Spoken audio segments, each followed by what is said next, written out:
For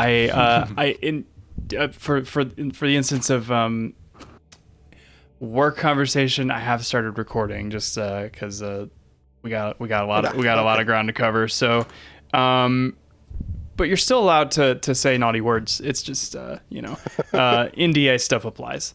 Anyway,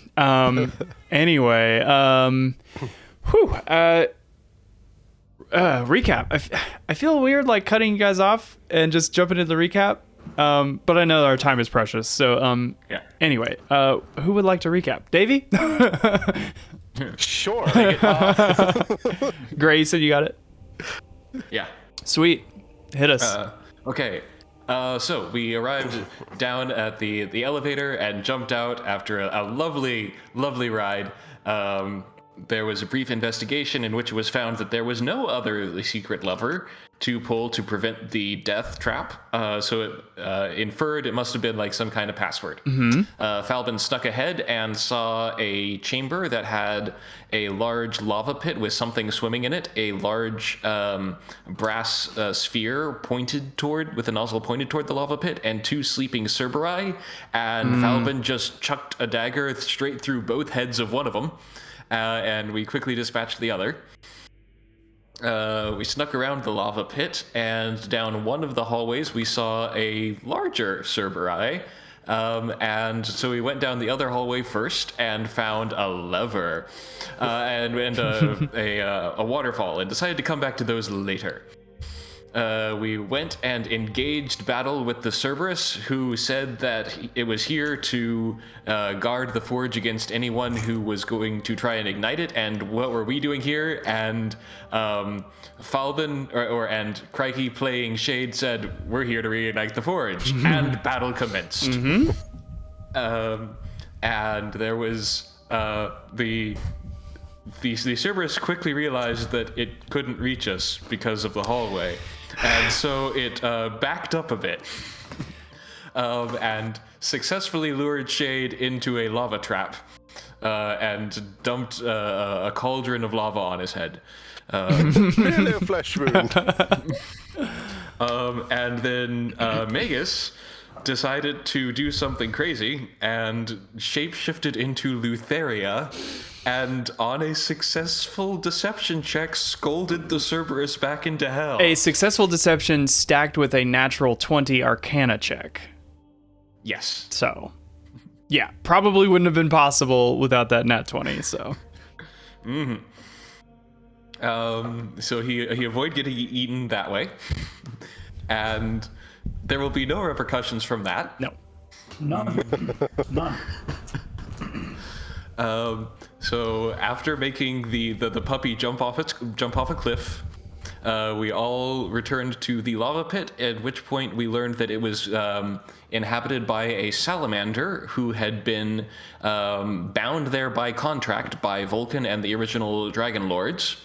And she impressed upon us to free her, and after various negotiations on what order to take, she agreed to swear an oath to serve at the forge for another year if we would remove the sphere which was binding her there, and also let her destroy the contract that she was under. We found the contract, tossed it in the lava pit, she crunched it. And then Theo and Magus jammed the sphere with a piton, and it turned into after the salamander jumped out and dove down a tunnel, it turned into a charge that would just explode with frost damage every 30 seconds or so.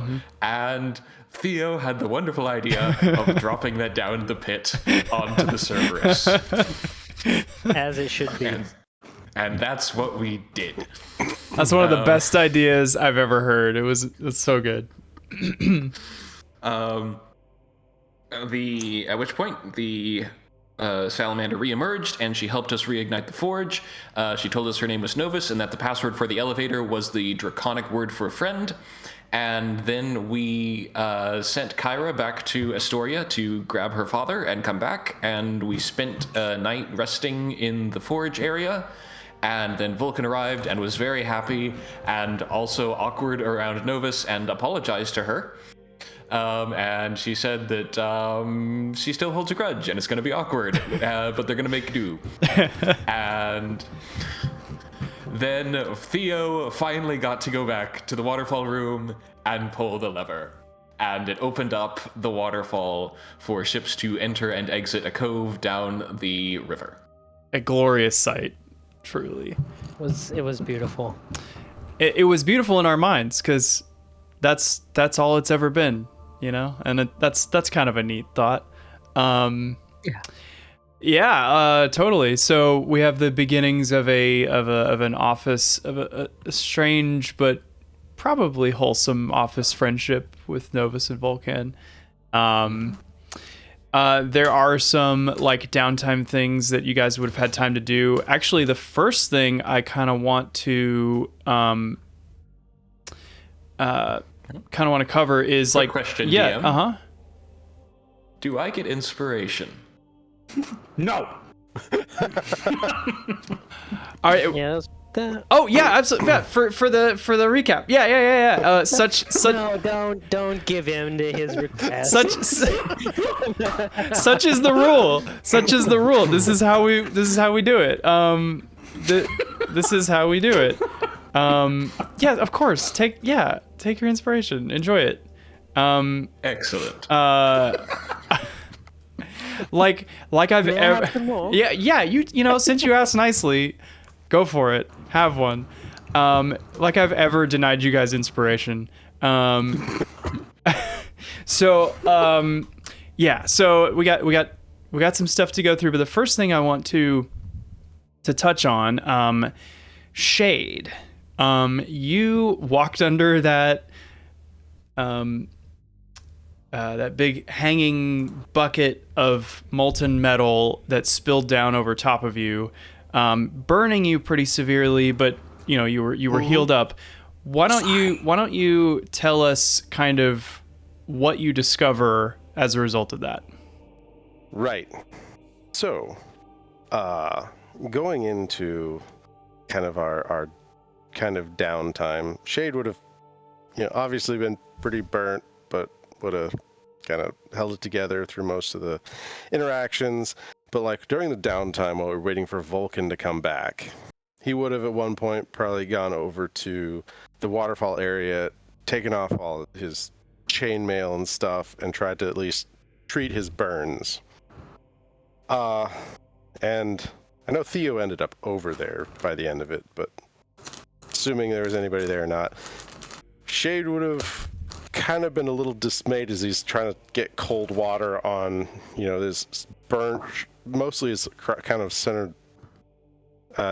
He would have like moved his head to the side. His helm would have protected him for a lot of like his face and head, but it would have gone down basically the collar of his chainmail and kind of got really heated up and seared a bunch of his left shoulder, really kind of down to his chest and down his back as well. And so that's what he'd be trying to, do, and right on the top of his shoulder would be, the hair would be burned away, and you see like raw skin, not comfortable at all.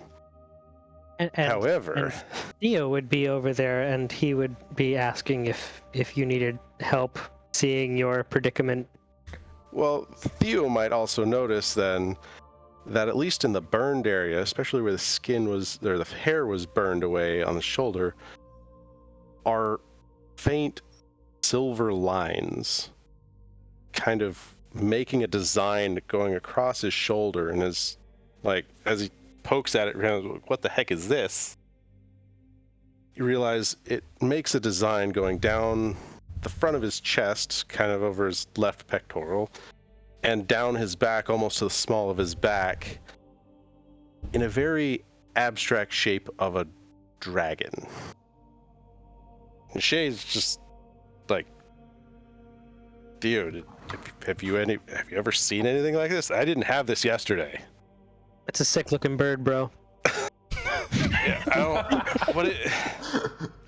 I can't really see the back. What does it look like? Helmet goes on your head, Shade, not on your back. Looks pretty badass. I mean, it's a sick bird. Theo, if you want to maybe roll an Arcana check,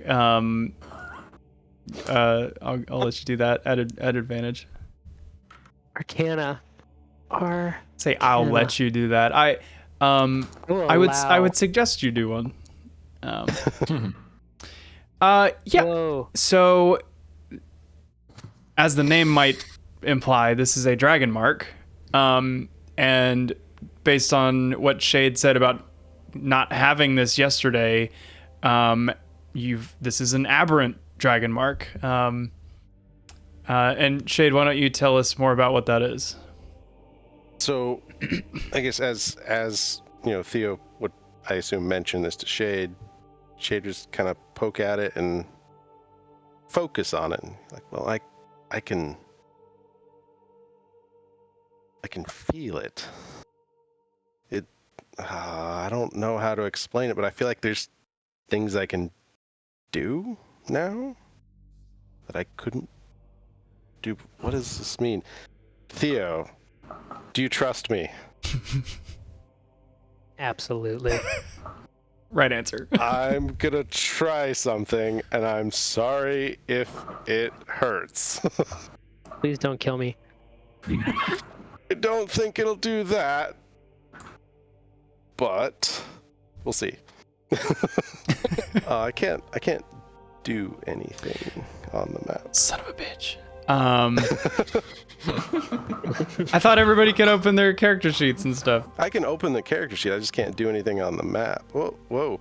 It just zoomed in a whole bunch. Oh, it was probably just lagging out for you.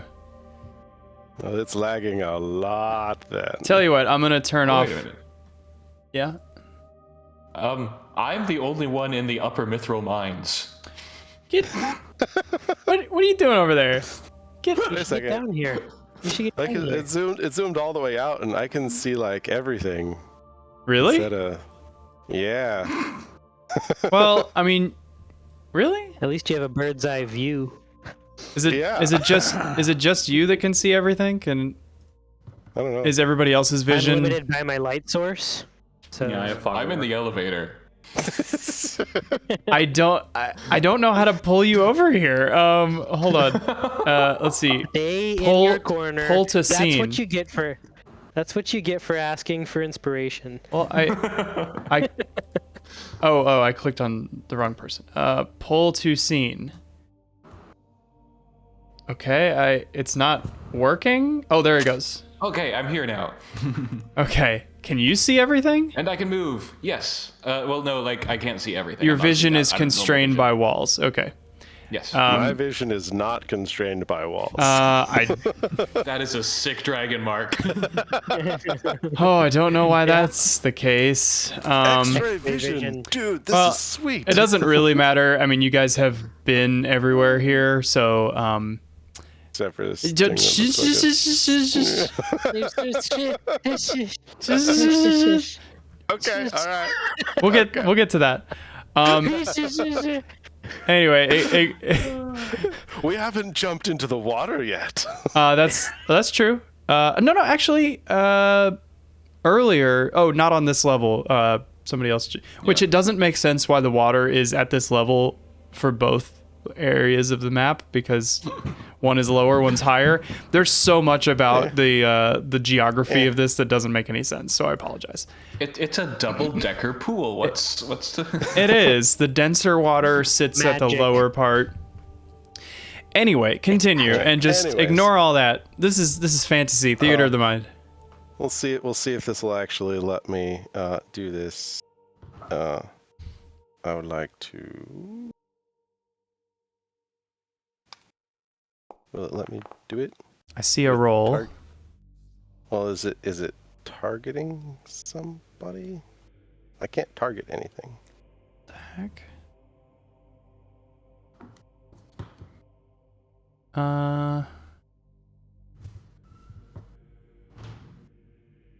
I'm gonna delete your character sheet and move you back. Okay. Okay, I got you back. Oh, there's Mind Sliver. Yeah, that. Oh, okay. So you do this So- to Theo. To Theo. So So he need to make We'll say an Theo is intelligence up here save. in the room with you. Okay, Theo, go ahead and make that intelligence save. Boom. Pretty low. So smart. Yeah.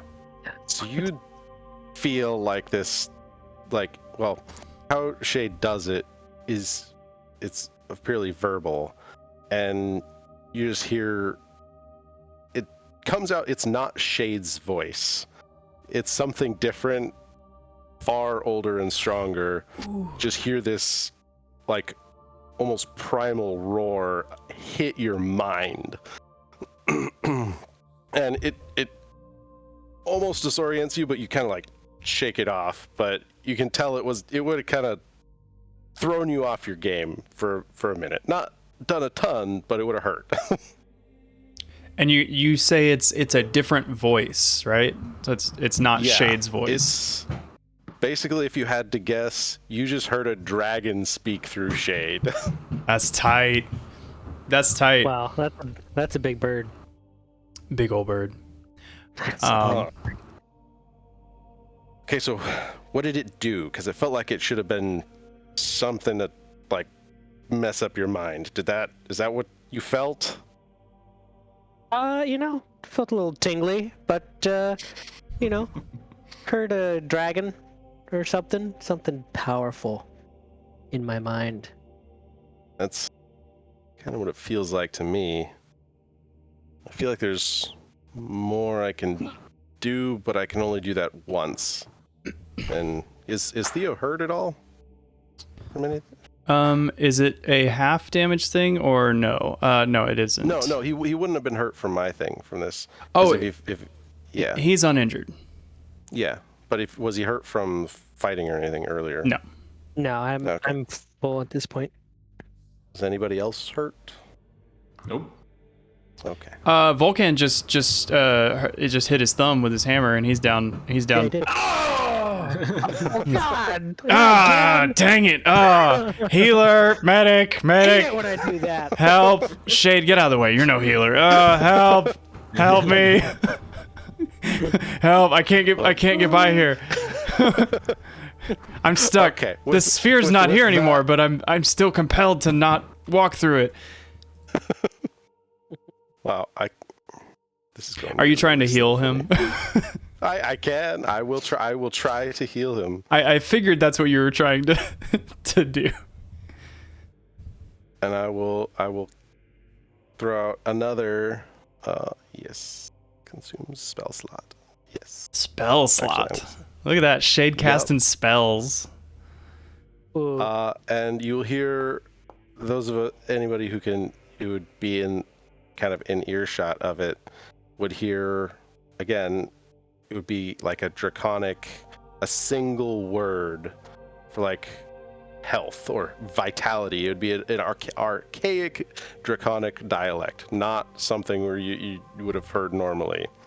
And again, powerful, and it would hit Vulcan and heal him from 60 feet away.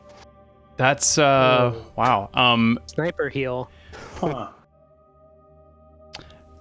Vulcan looks pretty stunned. He did not expect that at all, and the fact that it came from the voice of a dragon when there's clearly no dragons around here, kind of puts him in a serious mood.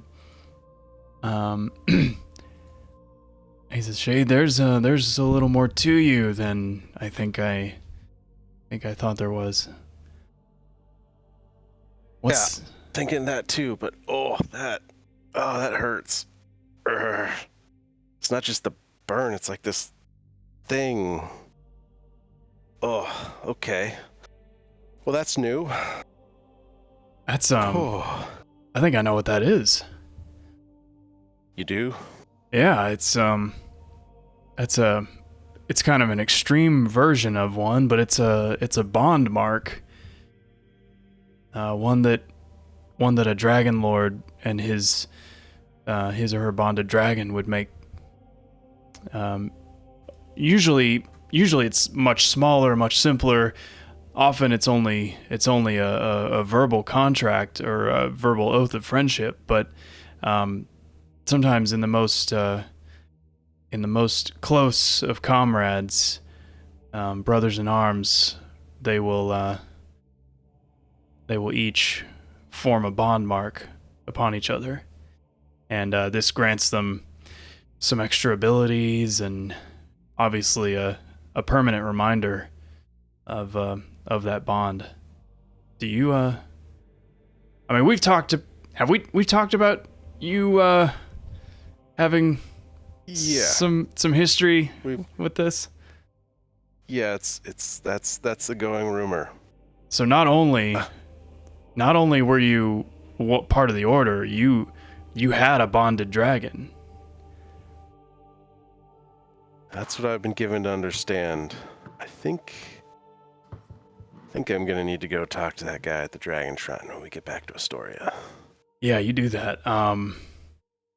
That's, yeah.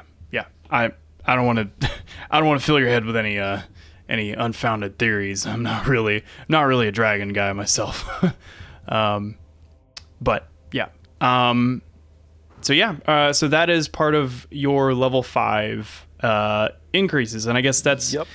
We'll use that as kind of our way of introducing our level 5 features. We did level up between this session and last. Well, Magus is also like in the background of this, just kind of like quietly fanboying. Yeah, yeah. Because he knows exactly who Rizarand the Silver is. Oh. Oh, because are you guys tell him who he is? Xandarian. The Xandarian, yeah. Mm-hmm. Yep. Real quick though, did you get anything else feature wise for level 5? Oh, I did get just a little thing called extra attack. Best upgrade in the game. And with the aberrant dragon mark, that gave me one more con, so now I'm at 20 con. Oh, Wow. disgusting. So I got a juicy extra 5 hit points. Gross. Oh my god. How many hit points do you have total right now? 63. Oh, Wow. that tiger just keeps getting thicker. So girthy. Wow. Excellent. Let's actually, you know what we'll do? I'm kind of glad we don't have like fans, because that would lead to some interesting fan art. Oh yeah. I don't know. Hey, looking at you, fans. Looking at you. Can Draw- you whip something up? Draw some juicy tiger lawyer. Let's see it. If you full Tony the Tiger. On if you this. don't, we're gonna use AI to do it. So, and if We have the tools. We have the technology. we do. So what I think I want to do is like I actually have a bit of like RP stuff kind of for each of you, except Falbin, sadly. It's all right. I've got my own stuff. Cool, awesome. Where's Timon? Can Timon show up with a rat? Oh, he's not here. He's in Astoria. Timon pops out of the lava pit. But what I'll do is, Pushes him back into the lava pit. hey fellas, hey, okay, yep, you're right. Okay, yeah. Always looking at places from the ass up. That's just how I do. Oh my god. All right, so Carrier, Timon comes out of the pit. oh yes, he totally would. Hey, there was that dog I just saw. a real big dog. Nice dog. and then his ball fell down the hole too. He caught it. We played with it. It was great. Okay, where Found is some rats. Found some rats? Where is the thing I'm looking for? Oh, right. Okay, so I'm gonna move over to Magus. So, Magus, we're gonna kind of rewind time a little bit to the night before where we are now, which is like mid-morning. All right. Can you describe where you would have like posted up for your trance? Kind of like what that looks like for you. I probably would have gone to. Let's see. We have on this level. There's a storeroom, and I don't think there were any like bunk areas on this level. So he probably would have just gone to Just hung out in the storeroom a bit. Sure. And his trance is basically, just finding a flat area, laying like bedroll underneath him, and just kind of like cross-legged, with his pack in front of him, and enters, eyes closed, enters a trance, of a meditative trance. Okay.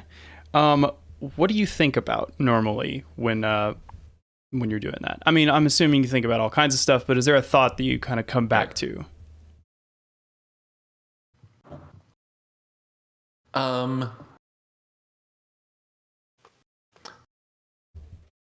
The thought that he comes back to is the thought of the weave itself. So it usually starts off with thinking through basic spell structure, and then gradually gets more and more fundamental until he, in the course of his meditation, he is basically trying to think about the weave of magic itself.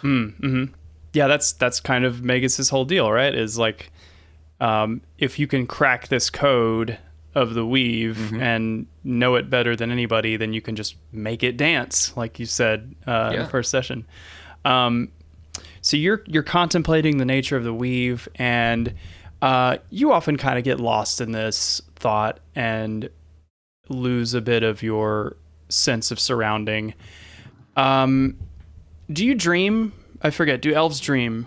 Like, even though they don't sleep? I imagine it would be. It wouldn't be a full dream. It would be kind of like almost like a daydream. So more lucid. Yeah. And maybe less randomly vivid, but it's just kind of like not necessarily fully involved in directing, but just kind of a recognition of various thoughts throughout the day, and kind of as your brain sorts everything that's happened. Okay. So you're sitting on your bedroll and contemplating the weave. Vulcan has gone around and lit torches throughout the level just to kind of brighten the place up. And as you're sitting there calmly, the torches start to shift in color and slowly shift from a warm orange to a kind of sickly purple. And you've seen this happen before. Last time you saw it happen was when Falbin was resurrected. So you hear a voice kind of from outside down the hall, and if you try to get up from your bedroll, you just feel so heavy you're unable to. And the voice speaks and says, "Elves, such strange creatures. You live so long and dream so little. Entering my domain like strangers rather than old friends. You seem to think quite highly of yourself, Magus. Lampros." I'm like underlying, like starting to panic a little bit and trying to force my mind back up out of the meditative state. Yeah, I like to think of this as like what is it, like sleep paralysis kind of, where like you feel you're awake, you see the room around you, but you're just crushing pressure over you. You seem to think quite highly of yourself, Magus. Lampros the brilliant, Bromius the boisterous. Your intellect, your morals, your talents, your pleasures. Still debating how much of that is you, and how much is the unwanted and forgotten seed of an all-powerful titan bored on a weekend. Ugh, I can barely look at that man when your ridiculous name comes up. That was some trick you pulled here. Sending that dear, dear creature to their doom in my name. How did it feel to wield such power with a soft-spoken word and a killer body? Oh, I bet you're wondering, how does she know? The young Cerberus had plenty of time on that long fall to the abyss to pray to their mistress, who is merciful to those who show her reverence. Oh, the poor thing was so confused when I voiced ignorance, and once we both realized that had been fooled, I couldn't stop laughing. I think they were asking me to spare them or something, but I was so doubled over in glee that they hit rock bottom before I could answer, and then the bronze sphere hit like a 2-ton coconut, and I fell out of my chair. Funniest thing I have seen in ages. But I distract myself. If you ever use my likeness again, primitive as it was, what is it you say about me? Lutheria always lies? Well, listen closely, for this is the gospel truth. When a little boy does a bad thing, sometimes it's the rest of the class who is punished. But I will make you an oath before the Titans, before the gods, before I've forgotten who they are, the police here. The Furies. The Furies. I will make you an oath, here and now. Neither I nor my servants shall harm anyone you love, if you but slay Falbin quickly and painlessly until he can be slain no more. Enjoy the festival. And the presence fades, the torches go back to their warm orange, and the cold sweat resides on your brow, but you feel your body able to move again.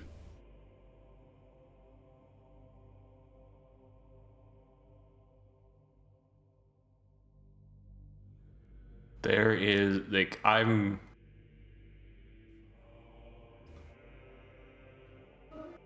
just going to sit there for a while and kind of process the threat.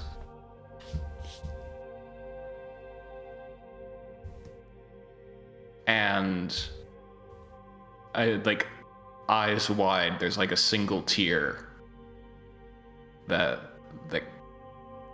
forms and streaks down my cheek. Falwin's about to die. No, yeah. Sorry about this, Falvin. Yeah. Fast forward to the morning. You hear hammering down the hall. You hear kind of laughing from Vulcan. You hear Shade and Falvin and Theo talking. And what are you doing?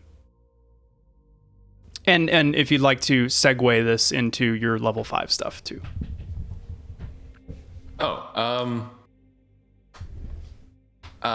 My level 5 stuff didn't really had a little bit to do with that.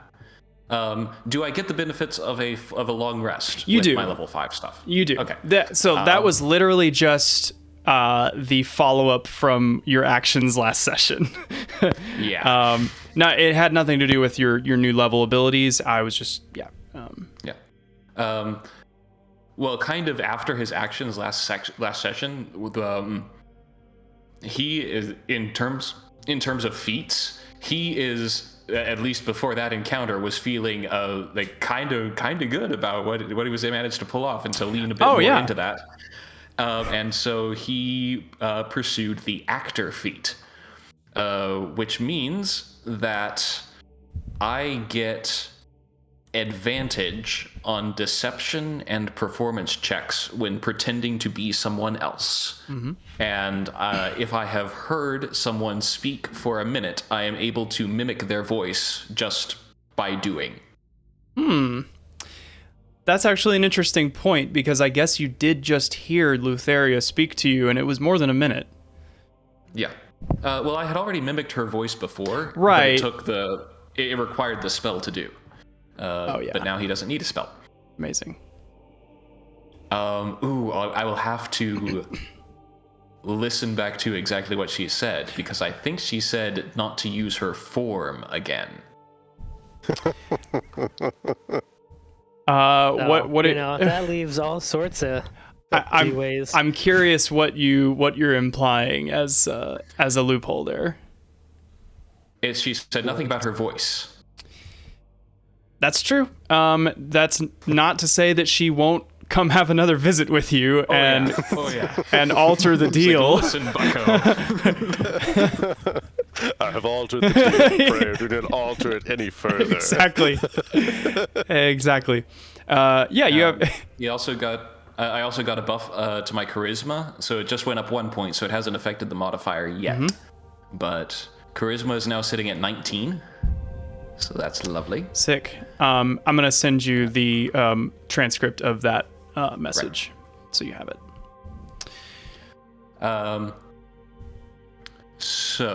And also, just from going up to 5th level, I got more mastery with my arcane focus. Yes, yeah. Which got me, like, I now have 3 sorcery points and can regain 3 instead of just 1. And I also have bonuses to my DC save and attack. So, like, my DC save is now 18. That's my spell save DC. It's gonna be hard to pass. I'm gonna have to, which is bonkers. I'm gonna have to use my inspiration every session. And then I also got access to 3rd level spells, so I now have Fireball and Counterspell. And following that rest, Fireball is now prepared. Disgusting. Yeah, buddy. Amazing. As you kind of enter the room with everybody else, what's your mood? How do you enter the room?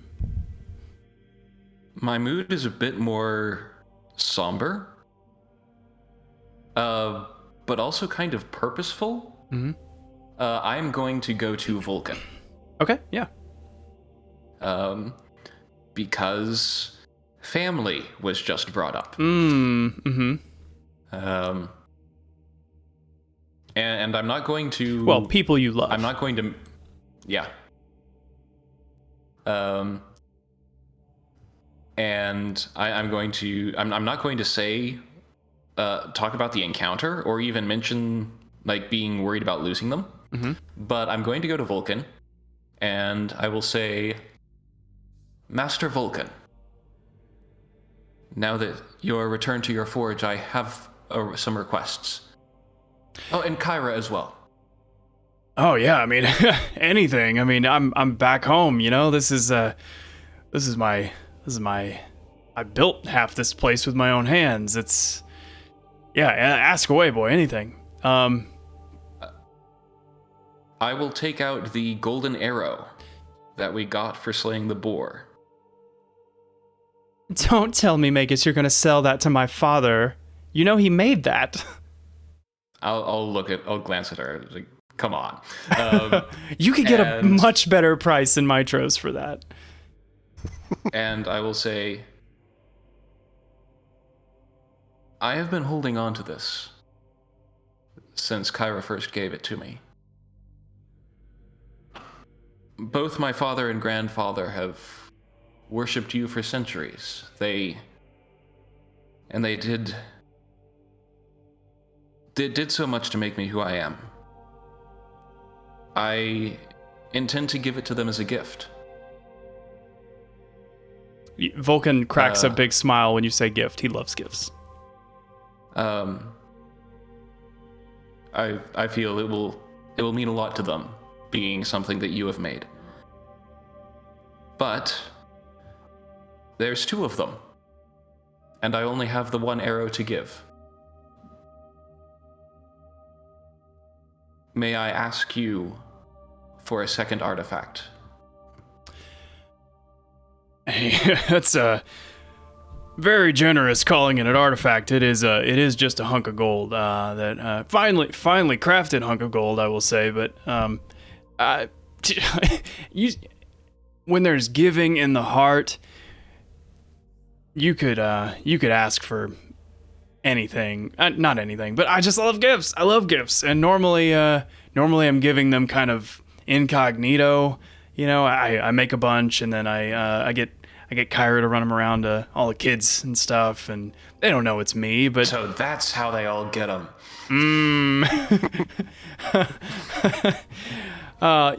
You think he did all that himself? No. Anyway, he says, no, to be able to put my my stamp on something, and somebody who'd really appreciate it, you better believe I'll make them whatever you want. Then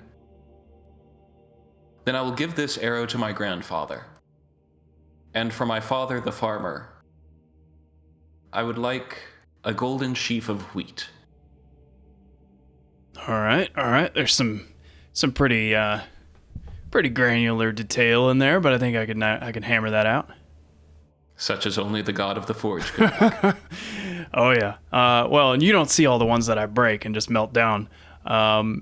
But it's less than anybody else does. Yeah, golden sheaf of wheat, you got it. Do you want it to say anything? From Vulcan? I mean, if you have a maker's mark, but I think that would work. Yeah. Nothing. I've got a maker's mark. I don't know what it is right now, but I'll think of it in the next 7 days. But in terms of speaking of writing things, and I will pull out my old short sword now that I have the mithril one, and I will say, like, it occurred to me, like, since I now have less use of this sword, Kyra, the person who taught me to wield a sword was my grandmother.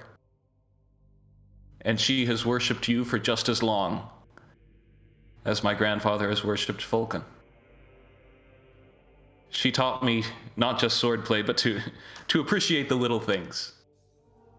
And to enjoy things just because they're fun, and not necessarily because they have to be used. I think I would like to give her this. But with, and I'll look back to Vulcan, inscribed upon the blade, and I'll look back to Kyra, one of your verses of your choosing. Oh yes. I think I know just the one. Actually, yeah. I'll get with Dad. Come with me for like an hour. We'll knock this out. And they take your sword and they go back into the forge area and get some chisels out. And she's like, talking to him in low voice, and he's yeah, okay, all right, yeah, hammering it out. Yeah, they're working on it. And I'll just skip forward. Yeah. But did you have anything else you wanted to say? It would just be like, Magus is kind of like not happy, but more like a resigned satisfaction. Totally, yeah. Because, yeah. So like an hour goes by, and Vulcan lets out kind of an aha, and he says, "Hey, Magus, do you want this sharp or dull?" She's probably going to use it, so dull. All right, cool. Well, she can sharpen it herself anyway. this first line of the poem's not going to make sense, but that's all right. So they bring it up together, and it's kind of wrapped in a cloth, and they set it out on a side table and unwrap it, and it's been polished. It has been dulled, but like a movie prop dull. Like, it doesn't look scratched up. It's just the edges are smooth. And he says, well, here's the inscription. The first line, actually, Kyra chimes in. The first line your grandmother might recognize. It's an old one of mine. But the second one's new. And something I thought was fitting. And you look at it, and on one side of the blade, so just along one of the flats of the blade, it says, although the sword be smooth and sharp, it does not have a voice. Its cutting word or soothing charm doth spring from wielder's choice. And then you flip it over. A sound of metal, step of wind, a crack of polished wood, reveals not foes in hatred twinned, but friends in brotherhood. And this is referencing you and Shade's first little duel. So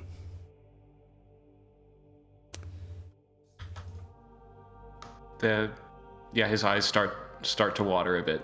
It's like, it's beautiful. I should have expected no less. Well, I hope she loves it, and I hope if she uses it, it's not in a situation where she must have a sharp sword. She could surely hit for those she uses her cane. Oh, what spirit! I really should meet her for tea someday. Vulcan, sounds like a mean lady. And Magus will take them will take it gratefully, thinking he's looking forward to giving it to them, but also with Lutheria's visit, there is the thought in the back of his mind that he might have to lay them at their graves. Ooh, so that is in your mind right now. Yeah. Mm-hmm. Okay. All right. Let's see, Theo. We're gonna come to you now. Present. Vulcan finishes, giving the gifts, and by the way, Magus, you do also get the sheaf of wheat.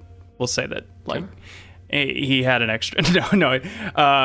He's the god of the forge. He's the god of the forge. He can crank. Yeah. It's worth 25 gold. It doesn't take long.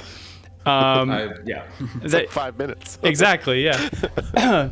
So Vulcan comes up to you, Theo, and he says, "Hey, Theo, let's take a walk."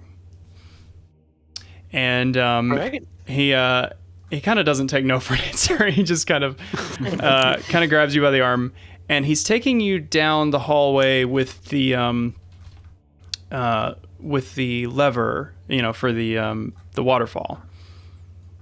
And why can't I highlight and grab you? Whatever. He takes you all the way down to the end of the hall. And he says, he takes out the hammer of Pythor. So the Mjolnir-looking hammer that Pythor destroyed the Rock of Estor and then gave it to Vulcan. He takes the hammer, and actually, am I getting a... Oh, yeah. I was getting a little bit of a reverb. Yeah, it was me. I muted myself because I was chewing. Oh, it's all good. Sorry. Don't worry about chewing. So he takes the hammer of Pythor, and he, after carefully considering its weight in its hands, Oh, you're in a wall. Why are you in a wall? That's not good. Hey, it's my new home. He considers the weight in his hands, and he approaches the wall, and he gives one of the stones, a light tap. You barely hear it. And the stone slots into place, triggering a hidden door to open. And he says, "See, it just takes the right amount of impact with the tool to move the pieces into place. Too heavy a blow, the whole mechanism can break. I bet that's something you consider a lot. Yes, indeed. The fulcrum of life. Indeed. And the stone doors open, and it's right here. There should be. Oh, I guess there's no light in here. Actually, I brought my own. as the door opens, ancient air quickly escapes, and as your eyes adjust to a craftsman's workshop, in its center, on a raised pedestal, surrounded by tools and equipment, you see a tall bronze figure standing inert. And the craftsmanship is just otherworldly good. This is a Ferrari of automatons. You've never seen anything like this. And he follows you into the room, and he kind of looks around, takes stock of the surroundings. This place is dusty, it's stale, but secret. And he says, "What do you think? She's a beaut, huh?" Words fail. So you've never seen anything like this. I mean, it's obviously an automaton, but he says she's a Keladone. It's kind of like a construct, but much more special. You see, what sets a Keladone apart is its intelligence, its awareness, its will. And that special nature comes, kind of gestures to his chest, comes from a divine spark that I'm able to imbue. It's a joy to build things, Theo, but it's an unrivaled experience to breathe from your own spirit true creation. I've seen, and he's getting chills as he's saying this, I've seen all types of automatons and clockwork birds, all of them drones that can obey simple commands. But none of them make, and he's looking at Rue, none of them make happy little chirps when their master praises them, screech with rage to protect their creator. Theo, and actually Rue is looking at you. Theo, Rue here has a bit of that spark too. And it's something that only his creator could bestow.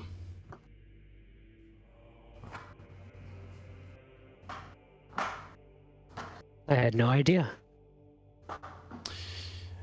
Now, I'm an old man, and I don't have much spark left to give.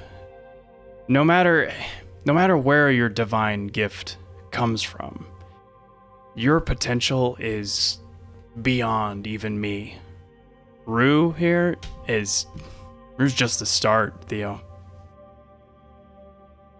And I can't wait to see what you come up with. We may need to collaborate on a few things now that I have a secret layer. Well, I want you to consider this workshop yours as much as it is mine. I mean, this was my creative space. You know, this was where I would come just to let the ideas in my head loose, if that makes sense. And I know you've been out on the road a lot, and you know, working late nights in tavern rooms, and I want you to feel like you could put down some roots here and really let that creativity flow. So every tool you see, every gear, every cog, they're yours to build with. Wow. Thank you, Vulcan. Oh, you're welcome. And he snap of his finger lights the little fire in the side of the room, and nice. Now we'll first thing I want you to do is sweep up around here. It's a wreck. There's a broom over by the door. You're not a god yet. You hear that, Rue? Time to clean up. See, now that is delegation of duty, and I appreciate it. Got a spark of life in you. Now work for it. But yeah, so you see the Keladon in the center is inactive, basically.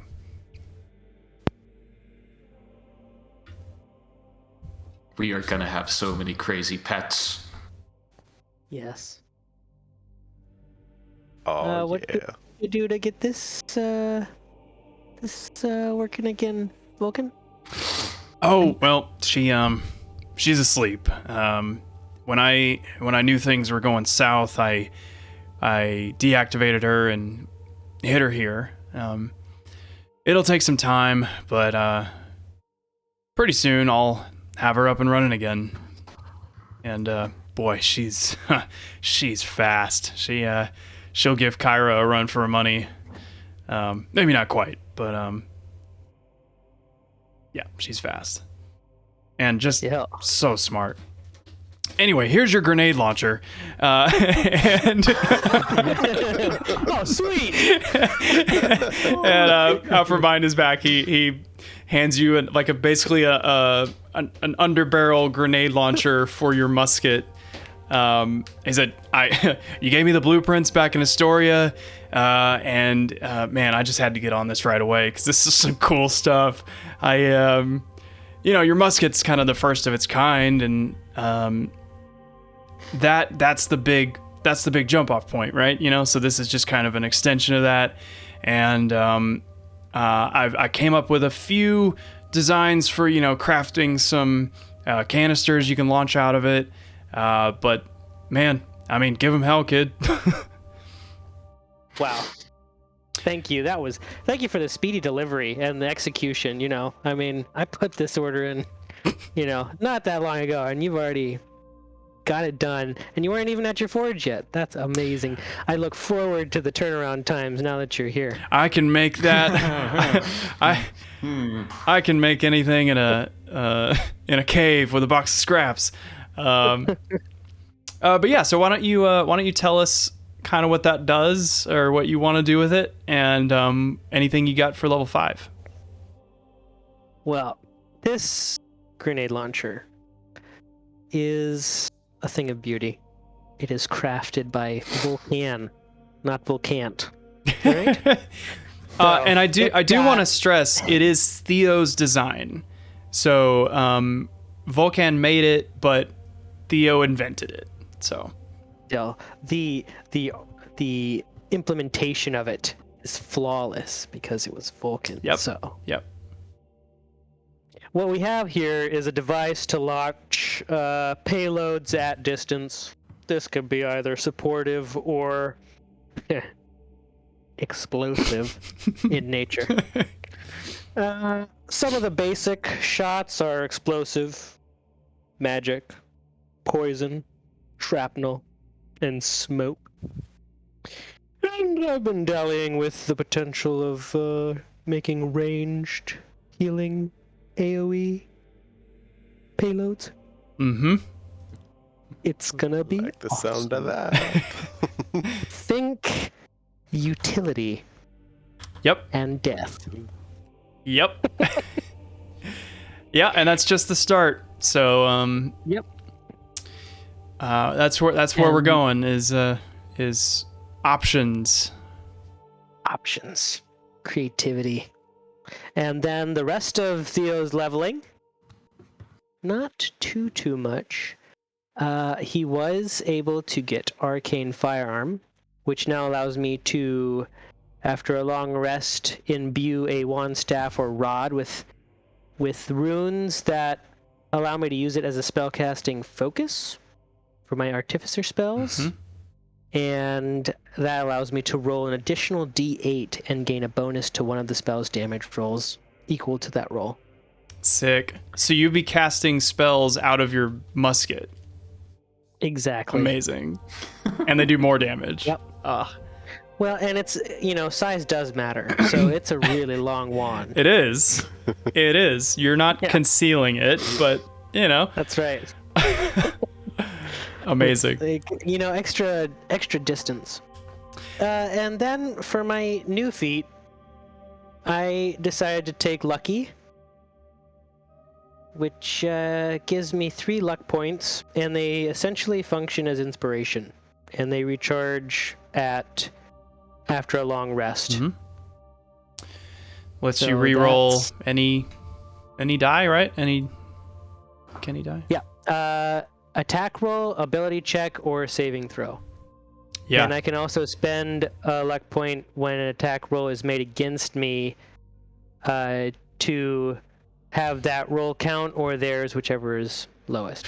Man, that's gonna be interesting. Amazing. By the way, I put together this little room just today. This did not exist on the map, and I just was like, he would have a little secret workshop, right? Yes. Yes, Batman Nice. would. Yeah. Because I thought about just like theater the minding it, but I did want this to be a place that like you could kind of take over a little bit, Yes. Anyway, all right. Well, I think that's all I had for Theo.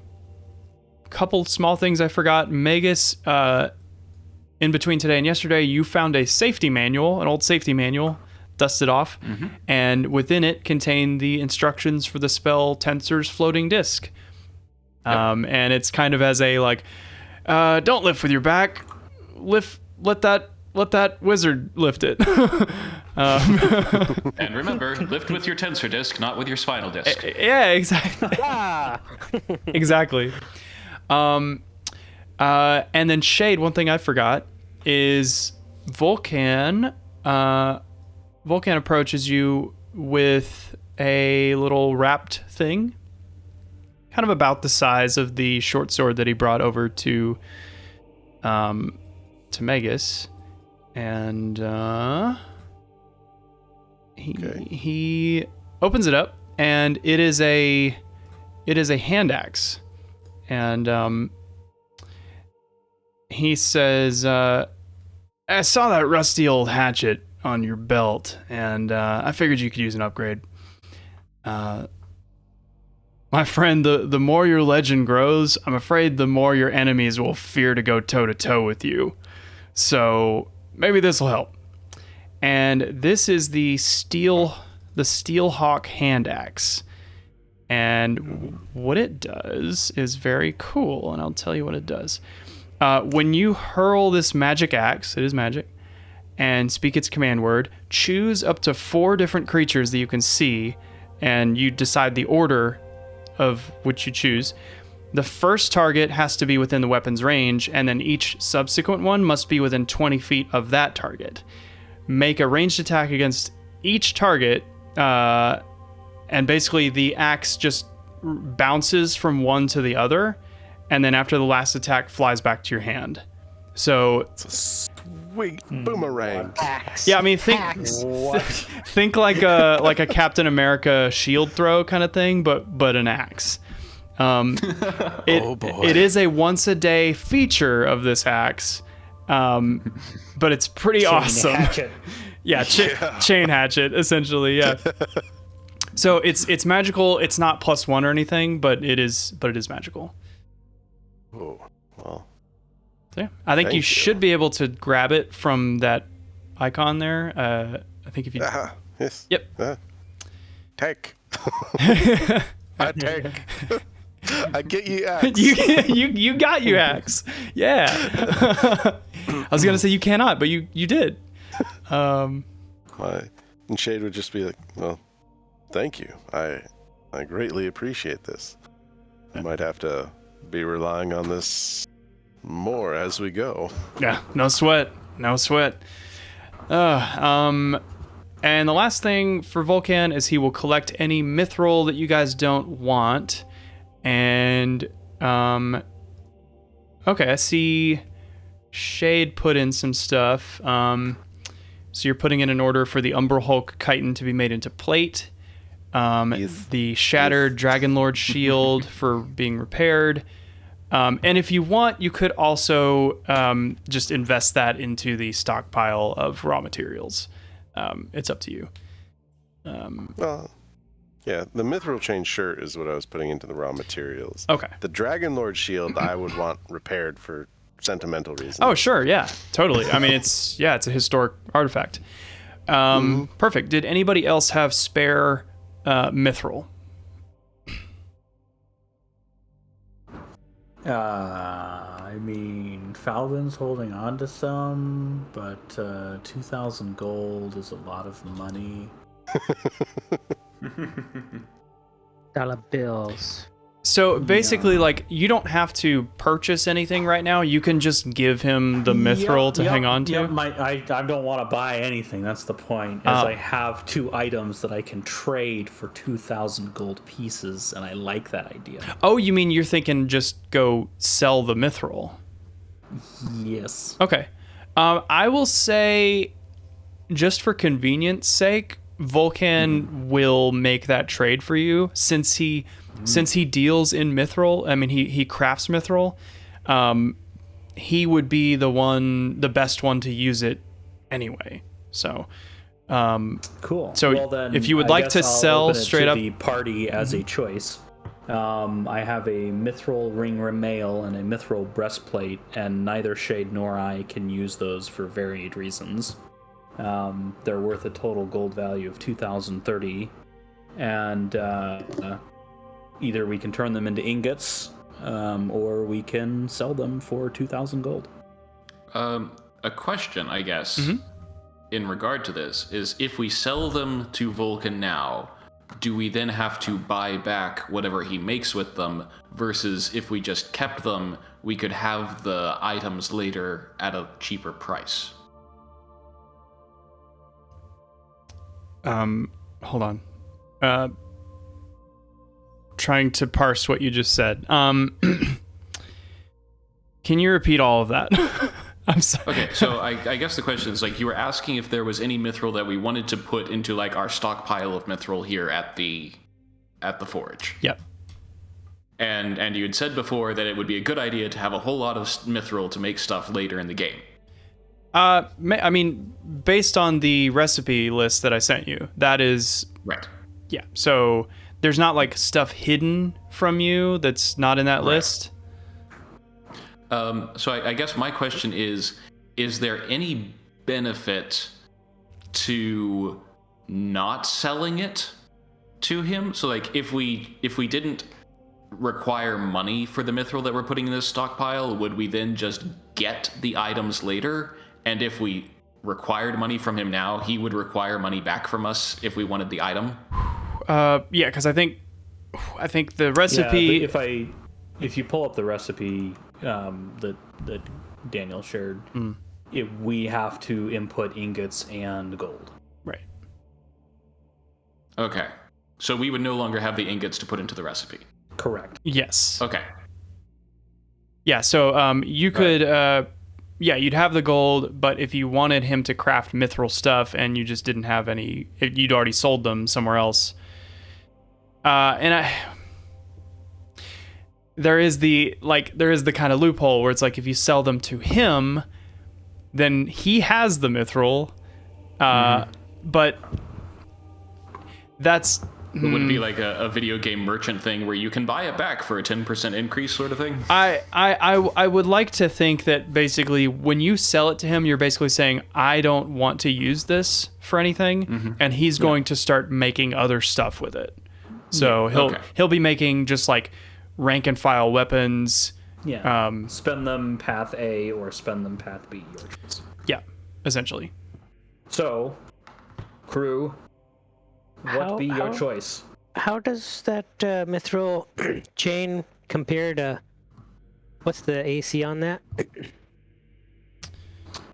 mithril ring mail has an AC of 14 and is considered medium armor. Well, it's heavy armor, but acts like medium armor. So you would need to be proficient in heavy armor to enjoy maximal benefits with it. Dang. Right. Are you what armors are you proficient with? I'm rolling light. Yeah. I'm spry. Spry armor. Yep, spry armor. Well, then I don't think any mithril armor is going to be helping. Well, because it doesn't reduce armor category, does it? No. No, it just means that if it would normally impose disadvantage on stealth checks, it doesn't. Cool. Yeah. Yeah, so yeah, money is nice. Cool. Yeah, well, in that case, with the system established, if you're giving him mithril for later, just type it into that mithril forge stockpile journal entry, and if you're selling it, just remove it from your sheet and add the gold. So I heard 2 people want to sell. Does anybody want to make it an ingot? I don't really care either way. Shade? I mean, I think it's good for us to have at least some ingots in stockpile, and I've put 1 in effectively, so... Actually 2. Oh, no, yeah, sorry. 1 mithril and 1 adamantine. Yes, because I had that trident. Yep. The adamantine trident. I mean, is there anything that we need the money for, like now? Not particularly. Just So that we're about to go to the other big bad place, and we probably all need to buy health potions at minimum. That's a good point. Health potions. Yes. I mean, That. it is true. Is everyone doing okay on money, or do you think that you need more? I could buy 'Cause if we- 3 health potions right now with my current funding. Okay, because I was gonna say if we don't need the money now, we could turn it into an ingot, put it into the stash, and then we could sell it later if we needed it and use it like a bank. But At that point, you might as well just keep the money on you. Or well, I see what you mean. Yeah. I'm fine with either one. I have enough money. Shade, how much money do you have? I think I have a decent amount. I think I have 700 gold. Wow. I didn't buy as many health potions as I should have because I was saving up for plate. Now I might be able to get plate without having to spend 1,800 gold. How you doing on money, Megas? I'm like at 600-ish. Okay. So maybe we've got enough to deal with if we turn these both into ingots. We could go either way. So, I don't know, maybe split the difference? I mean, how hard is it to get ingots? You need Is a my question, mithril I guess. item. Can we buy ingots? Is there like a market for buying ingots? Mithril ingots, no. Mithril is pretty rare. The only really form that it exists in is very old, like from the first war, loot that's left in dangerous places. So, I mean, but now we got the would- mines. We could go mine it, right? Yeah, just go down the pit a little ways. I mean, so it is very dangerous to do it because you would have to rebuild the entire support structure, and that's going to take a lot of man hours. Fun. But I mean, if you guys want to Side quest. hire people to do that, we can lean into like that. a kingdom builder. You guys, We'll have serfs that mine for us, and every 10 days we get a small chunk of. I was thinking this turns into Minecraft and we just start digging down. never dig straight down. Never. Oh no, lava! Always carry a bucket of water. Ooh, ooh.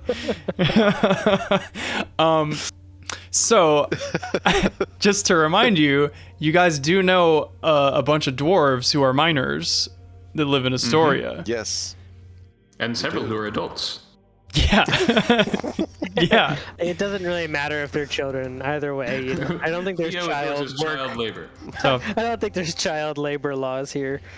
but yeah, just All right, well, I'm making an executive decision based off of the discussion. I am turning in the mithril ring mail for a mithril ingot, and I am selling the mithril breastplate for 1,200 gold. Each of us receive 300 gold. nice. All right. Dollar bills. Dollar bills. Very cool. So if I wanted to build ammo for my new grenade Yeah. launcher. Mhm.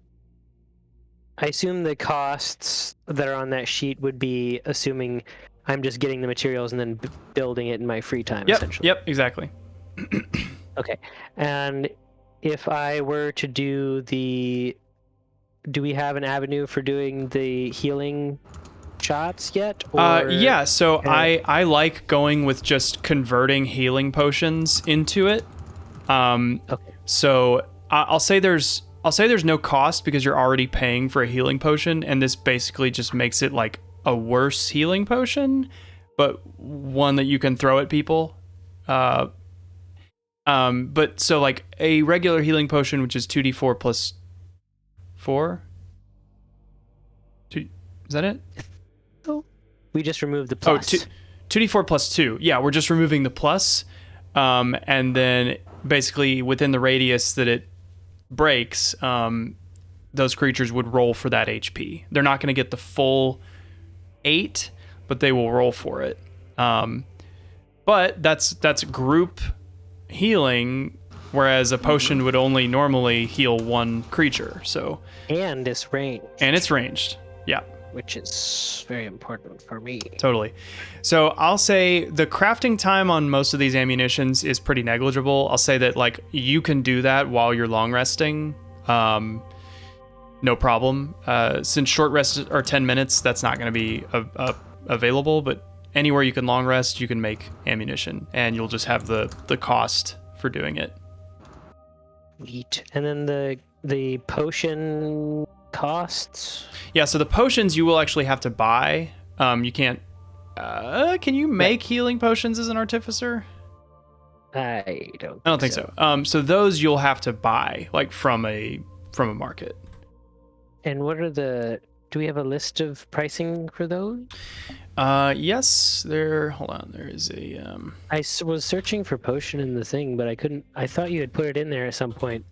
I thought I did, but let's see, companion browser. It's gonna be a table. Where the heck is that? The sane magic items thing.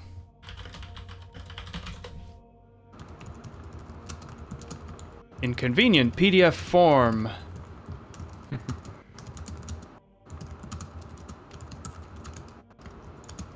Okay, consumables. Potion of healing is 50 gold, which I think is the price in the player's handbook. Potion of greater healing is 150.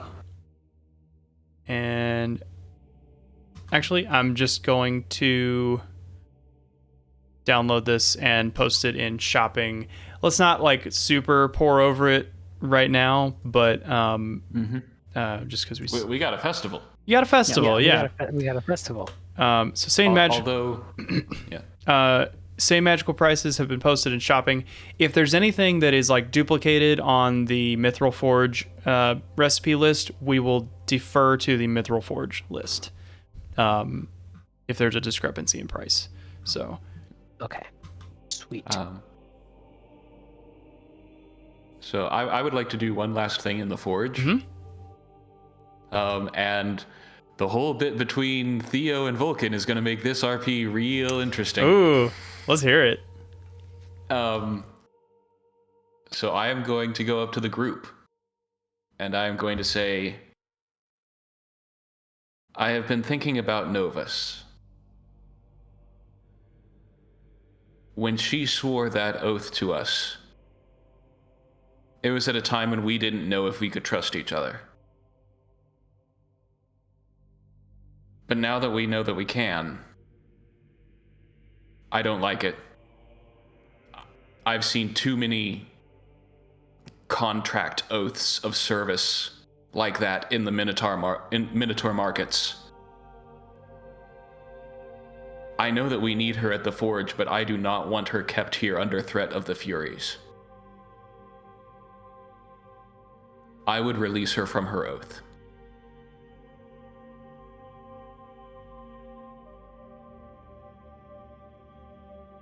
Now, it wasn't made to me, it was made to us as a group, so we can only release it as a group.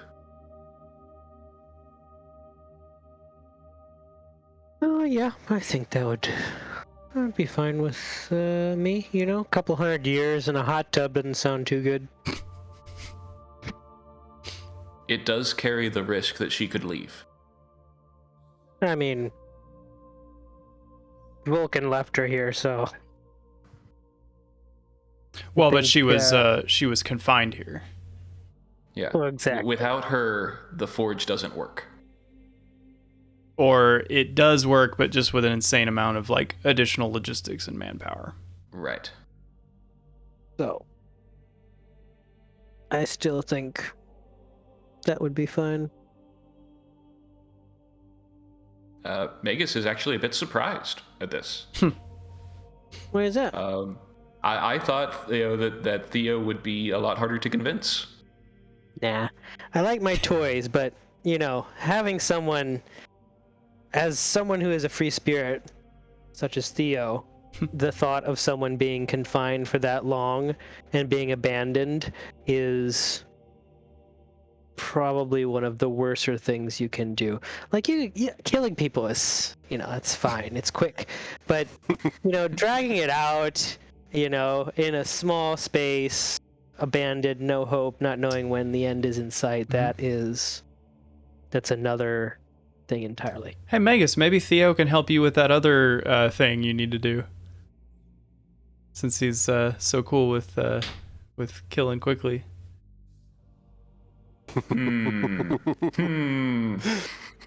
Prank war enters its final stage. This last part of this prank, dodge this. I'll look to the other two.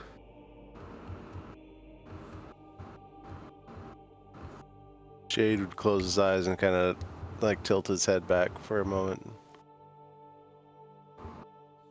You're right. She was instrumental in the Dragonlords being able to fight the Titans in the First War.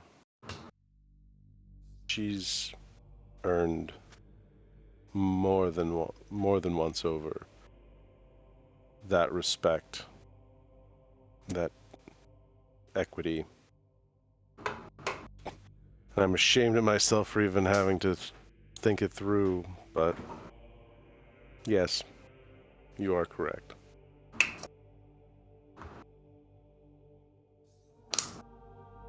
Falbin?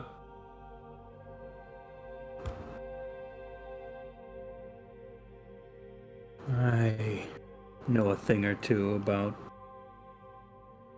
not being able to live the life that you would, and to force that onto another feels especially unjust.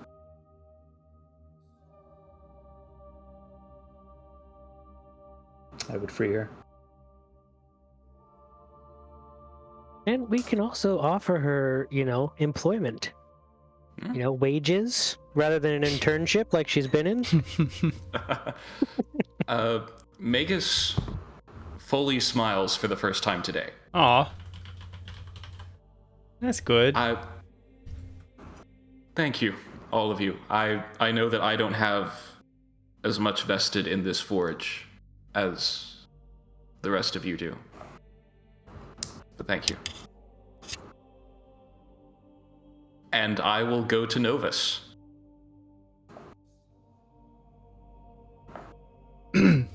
I think we would probably all go to Novus.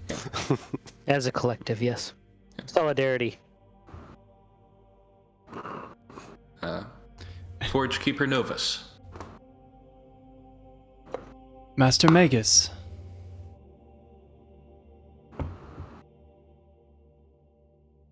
You are currently bound to work this forge for 1 year in our service.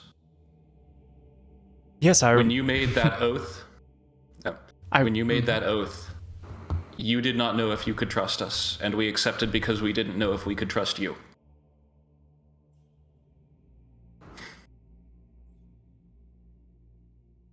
Seeing now Vulcan beg forgiveness for binding you with a similar oath in his time.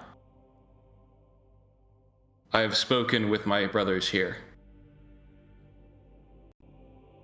and we have decided that while we do need your aid,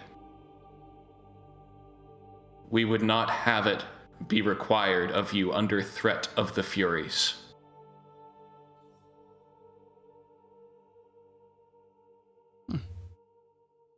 I sincerely hope that you will continue to help us.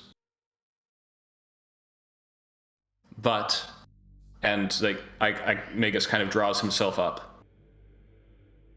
Speaking on behalf of the Shepherds of the Lost and the future order of the Dragon Riders, I, Magus Lampros Bromius, hereby release you from your oath of service. And then I bow and humbly beg your aid, if not by your continued work in finding a way to help us in the absence of your presence. Amazing. As your words speak the nullification of the oath into power, you see almost like a flash of just a flash of chains, as if they were made of flash paper, just kind of off of her wrists, like they weren't there before, and just for a split second they came into existence and then were gone. And she kind of looks at her hands and looks at you and just says, "That must be the shortest oath I think anybody has ever been under. It's kind of funny." Kyra just like, "Yeah, it's pretty funny." Yes, it is. Huh. You are a strange lot, all of you. But your hearts are good. And if you would do this and potentially jeopardize the future of your entire people, simply to deny forced servitude of one lowly salamander such as myself, then yours is a cause worth supporting. I will stay. Thank you. Until the job is done. And I do have one request. Not an oath, but a request. If I am to breathe my fire into the weapons that you shall carry into battle against the murderous titans, I would request that my name be made manifest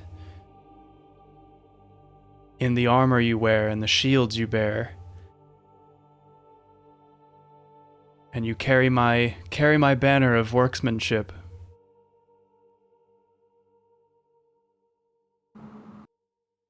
With pride, Forge Keeper. We'll definitely be your models. Well then,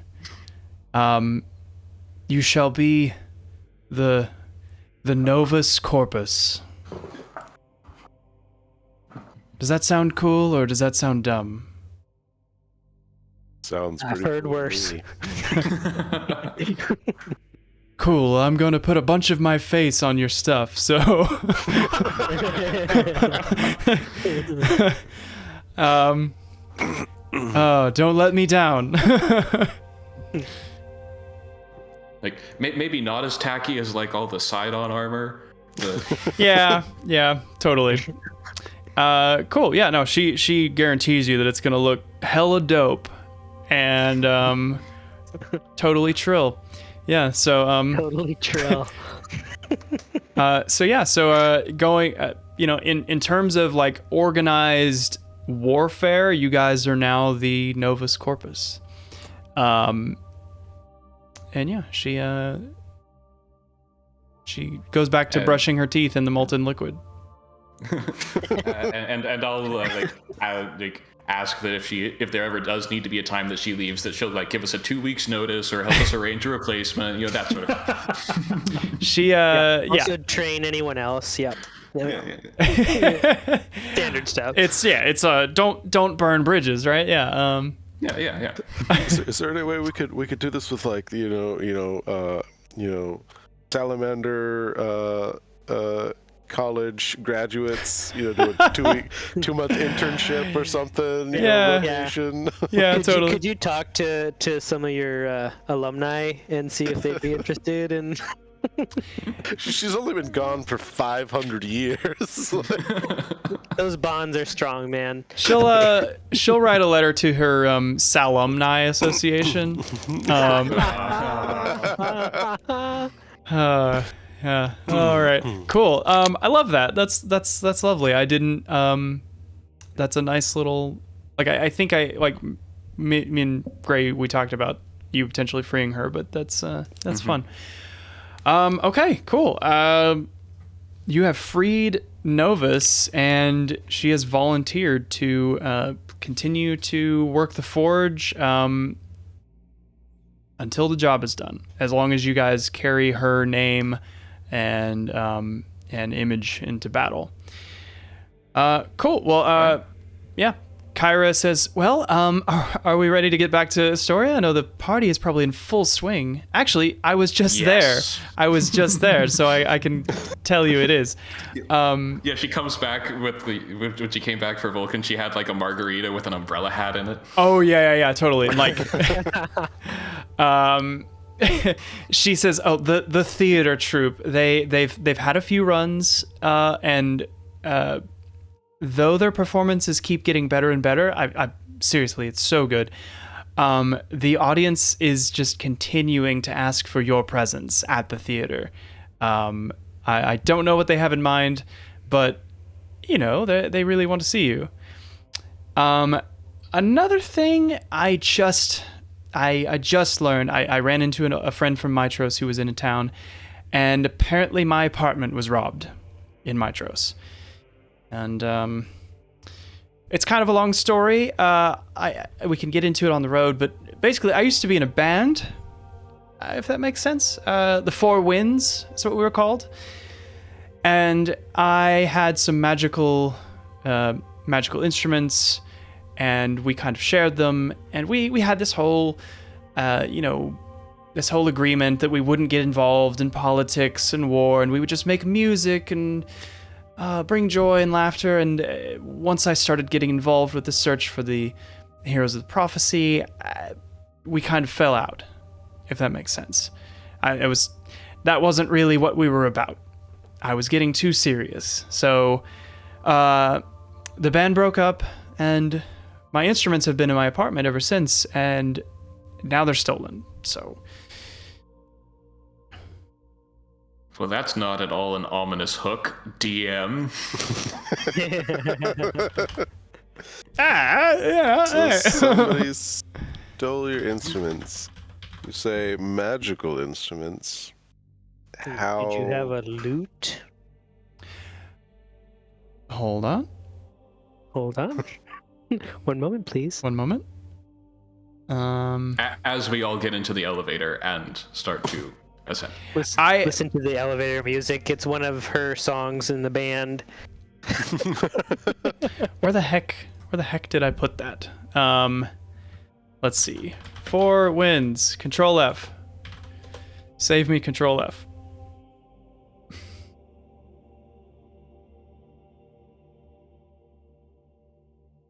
While you're control F'ing that, I gotta say, I'm really excited now for the opportunity of being able to propose custom, cool, salamander-themed weapons and armor. Yeah. we have really an like auto generator for that. Yeah. That just kind of came up to me, or I just thought of that. I was like, yeah, what would she want? She wouldn't want money. Yeah. She's been basically just making stuff with no thanks this whole time. She wants to be like, her face on the product. So yeah, I already have a concept. It had to Do do you? with the skulls. Ooh. But we'll talk about that later. Okay. So Kyra does answer you, Theo, in the affirmative that she did have a lute. It actually Zephyrus, the satyr minstrel of the group, used to play the lute. Ooh. We have to find this. Yeah. Have I heard of the Four Winds? Yeah, totally. They haven't toured in a while. How old are you? I am 40. I think I'm in my 40s. Okay, What so did I like put down? they were 47. probably in their prime, like when you were a kid, and Okay. so it may not have been something you were paying attention to. Kyra has, like, in the last couple decades gotten a lot more like serious about, the coming storm, basically. Mm-hmm. So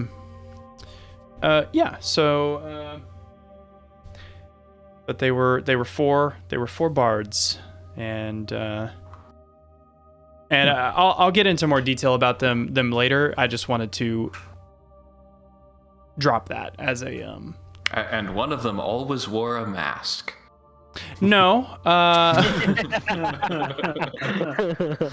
That's where he's from. No. His name was Guybus. Guybus. Who could that be? Yeah. Cool. So it's about noon, and it does take about, you'll get to Before Astoria. Yeah. Mm-hmm. Before we go do all the travel stuff, Falbin leveled up. Yes, absolutely. Yeah. I was gonna say you forgot Falburn. Falburn, I forgot. I'm so sorry. Falburn. Yeah, now I'm gonna have to add a correction to the transcription. I was just thinking that, like, we could intentionally call you Falburn to throw off the AI transcript. Oh man. Falboard. Oh. Forget pranks against Falvin. I'm now going to be pranking you. Oh man! Wow. Oh, great point, Failboard.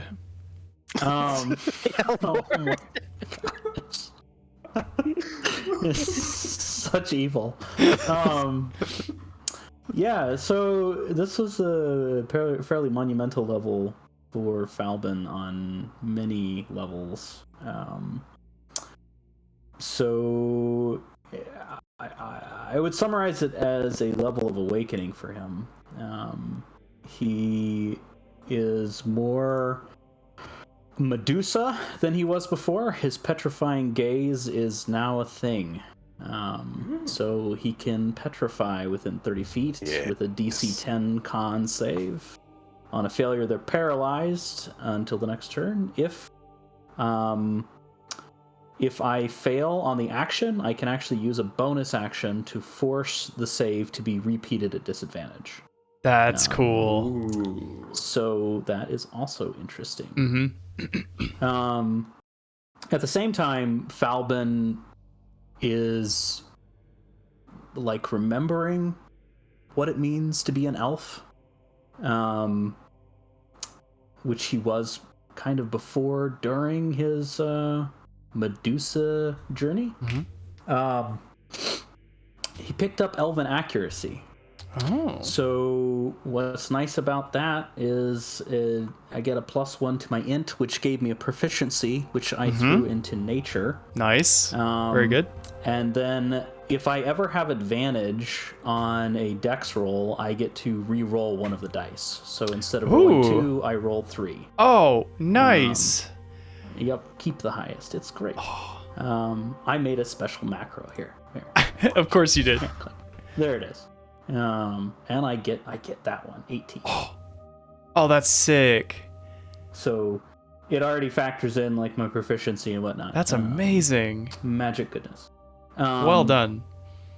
In addition to that, I have hit level 5 Rogue, which has upped my sneak attack from 2 sneak dice to 3 sneak dice. and I Nice. got Uncanny Dodge, which allows me to, once per round, use my reaction to half any attack damage that would hit me otherwise. So that's great. Awesome. Finally, yeah. because of hitting level 5 as a big level, I got to add expertise to something, and nature went from no proficiency to expertise. Amazing. So, yay! You- I've got a lot of nature. You pick a couple mushrooms, and now you're Martha Stewart. Amazing. Yeah. Oh, you guys are very talented. No, you're talented. You're talented. Also my rebound dagger leveled up. Okay. Theo sees that. So now my dagger does an additional +1 to attack and damage, and has an increased range of 30 feet normal and Never see it coming. that'd be great. Amazing. Cool. Yeah. All right. Well, now that we're all cozy in the Mithril Mines, who's ready to leave? Yeah. Party time. Party time. Okay, so you guys, I guess go back up the elevator in order to get up to the ground level, because this Yeah, you would. unless there was some way to use the. Oh yeah, you said the waterfall didn't go back to Astoria. We'll take the party barge later. You would need a boat. Yeah, you'd need a boat to leave from here. So don't worry about walking. We'll just, play it out. You guys go upstairs. You pass the huge rotted, consumed Cerberus corpse that's up there.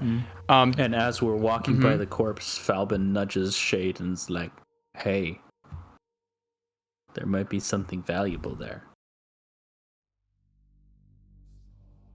You might be right. I mean, you're an expert in nature now, so Yep. So this is why. This is why. harvest that. Honestly, I figure like we would have done something like this more during the waiting for Vulcan to come back. Yeah, we can pretend that this was done then, but so yeah, what are you trying to procure? Well, I mean, I guess we would need to separate our player knowledge from our character knowledge, Right, and decide if we would know if there's anything to harvest, right? Yeah. So I think the appraisal roll that is part of Hammond's, I think is a nature check as well, right? I don't exactly remember, because there's a separate. I only know. There's a separate appraisal versus harvesting. I mean, I like to think we would have spent, like I messaged you via Discord. Shade would have spent some time talking to Forge Master Novus as well. Oh, totally. I like to think she might have indicated some, as far as kind of the chit chat part of it, rather than him, trying to ask probing questions about her background and her involvement and stuff.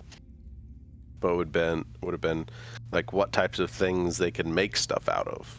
I like to think she would indicate, powerful monsters and stuff. Oh yeah, absolutely. Like she, this is the first extended stay that she has had in a plane outside the elemental plane. But she's heard fire elementals are often plucked from their place in the elemental plane or get lost and find their way somewhere else. And those that return tell of, being recruited to make useful arms and armaments out of a huge variety of things. And rare and powerful creatures are almost always a common thread there. Yeah. Well, I figured she also would have had not necessarily direct involvement, but at least would have been around stuff from the first war. Yeah. The first Dragonlords bringing whatever in. Yeah, I think she would have at least seen some of that. The Cerberus is not something that was probably unleashed during that war. Right.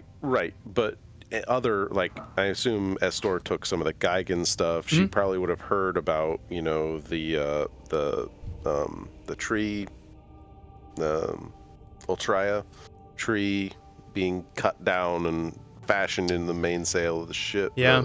The mast of the ship.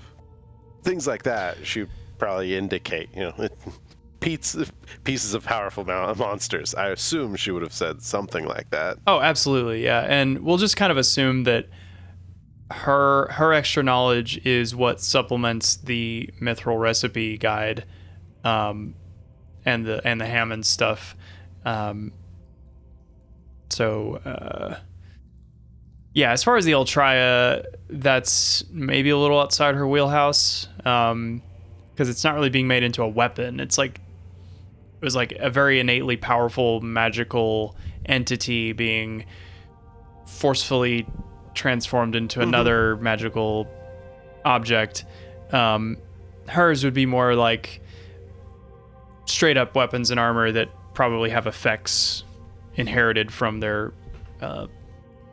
resource. But yeah, totally. Yeah, that would make sense why they know how to make, your Umber Hulk plate armor and stuff like that. Yep. So, Falvin, did you find anything about like the appraisal process for the harvesting? There's a table on page 5. Would this be a beast or a monstrosity? Ooh, trying to remember what a Cerberus is. Excuse me, cat. Aberration, celestial construct. It's a dragon, monstrosity. elemental fey. And according to this, it would be a nature check. Okay, cool. So, hit me with a nature check. You're doing it together, and you've had a lot of experience with Cerberi so far, so roll at advantage. Nice. So 26. 26. Yeah. Should have shifted it. Yeah. So the pelt and the pelt and musculature of this Cerberus has been, feasted upon and rotted over, looks like several years. Like it really should be more decomposed, but it is still very decomposed. And you would suspect that the only thing worth extracting would be deep within it. I guess this would include you kind of digging around and cutting into it. You do find the heart is still intact. Everything else has pretty much been like the entrails pulled out the side of it. But the heart is, protected up in the rib cage. Oh, we going for that, right? if you think it's valuable, yeah. Cerberus heart. Yep. It's valuable. Let's go for it. Cool. For the what's the harvesting check for monstrosity? Still nature? I don't see a separate table for it. I think the answer is yes. Yeah, that would make sense. So yeah. I aid Falben. I should actually Am probably I rolling again then? Or... Yeah, you'll roll again. I should probably open up that handbook so I'm looking at it too. Hammond. Starts with an H. Where the heck This did I? dog has been petted so hard. So hard. This poor dog. Now it's getting inside pets. Yeah. Oh God. Why can't I find that? It's in shopping, right? I should just open up all these things. The Hammond's guide was on the drive because it's like 400 megabytes. Oh, okay. That's kind of like there was a Simpsons Halloween episode where like Homer ends up inside like Mr. Burns' skin. What? And so they get in an argument, and Homer says, like, listen, never argue with a guy who can punch you in the groin from the inside. That's a great point. Also, can we talk about how cool the shadow casting across the Cerberus looks right now with Theo's bullseye lantern? I'm trying to make it very thematic. That looks awesome. He's trying to show us the cavity. Because Yeah, it's the cavity is up here. So Now hold the light. Hold Yeah, are we- up there, down. Unfortunately, I can't see any of it because my. Can you make that a little screen brighter? Is all not doing lighting and things. oh no. Oh no, it's really dramatic. You want me to take a screenshot and post it in chat? I'll watch the YouTube later. I'll catch up later. I'm so sorry. Okay. Okay. Yeah. Just go ahead and do another nature check, and we'll just wing it. 27. Yeah, you carefully cut along the aorta or the other parts of the heart that are sensitive relevant. and relevant. The ventricle, I don't know. And it's about the size of, how big would this be? Like a basketball, Wow, I guess. big boy. It's a big dog. Yeah, and it's got like more chambers. It's got like 3 of each type of chamber, and it is not fresh, but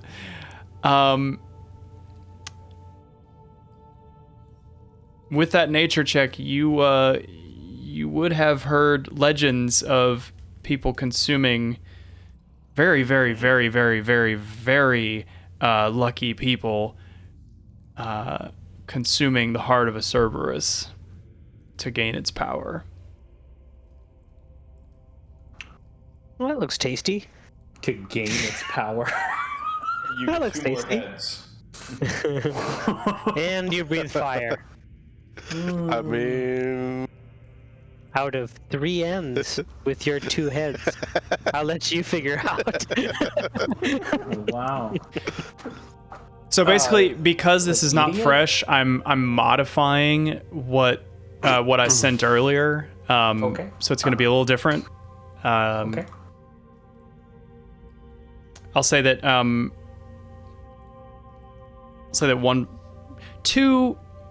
two people can receive. It's the same boon. So if you reduce a creature to 0 with a melee attack on your turn, you can take a bonus action to move up to half your speed and make another basic melee attack. The listed one, which means you are keeping this as like a charm, means says you can't use it until you take a short rest. This would be a once a day only. Oh yeah, till next time. Yeah, till If we eat the heart. yes. Okay. Well, I'm gonna carry this thing with great difficulty across this rough terrain through the dramatic lighting over to this large catman. And I'm going to share with him that I have heard we can become more powerful if we eat this like zombies. Should we cook it? It's more like in Dances with Wolves, you know, when they eat the bison heart, you know. Should we cook it maybe? I am going to insight Seasoning? check his eat it like zombies. So Oh yes, that sounds like the best idea to you ever. It's like this thing, I assume, smells pretty ripe already. very, very ripe, very ripe. You think cooking it might reduce it from Giardia to like Biardia, but like still be pretty.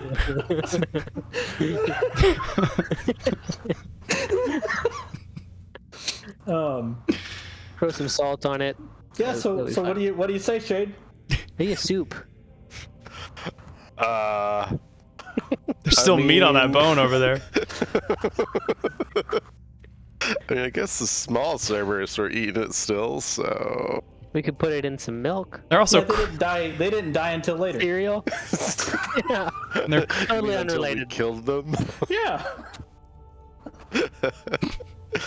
All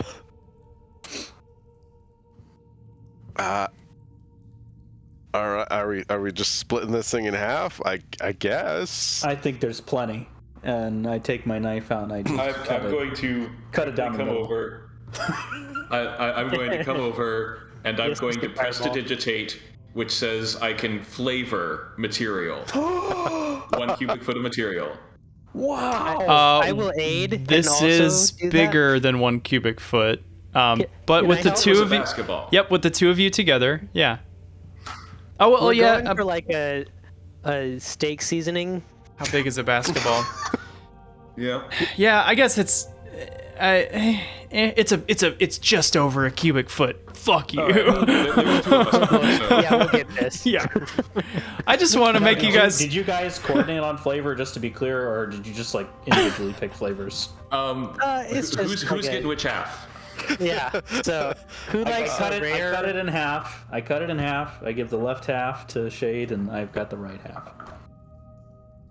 I'll take the half that goes to Falvin.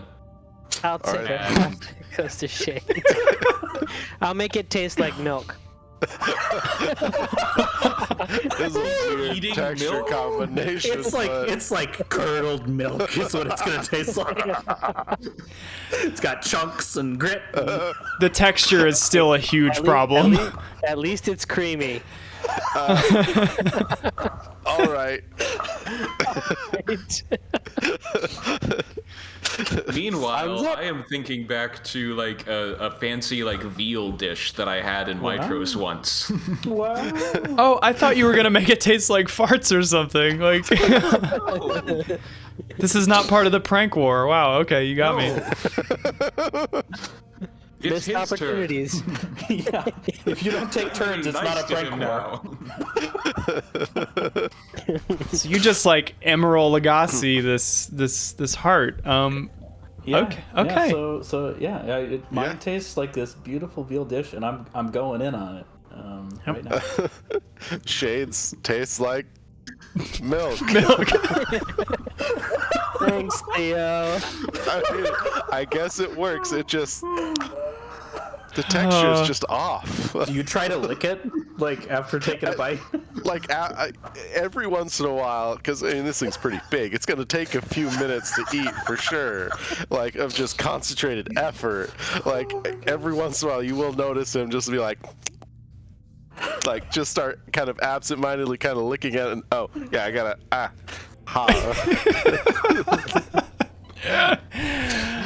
I imagine we're doing this like while we're walking Sure. out of the. Sure. Yeah, the sounds are just sickening. You covered in blood. Kyra is just like hiding her eyes the whole time. Like, I know I have to write about this, but at what cost? Oh. You don't. Shade would be like, you don't have to write. Oh, okay. Everything. I have written way more inconsequential things than the two of you consuming a rotten Cerberus heart. This is going to be its own chapter. I've eaten far worse in my 124 years. Really? Oh yes. I would love to know. And Magus leaves them to it and walks. All right. So, you guys leave the mines, and it's just after noon.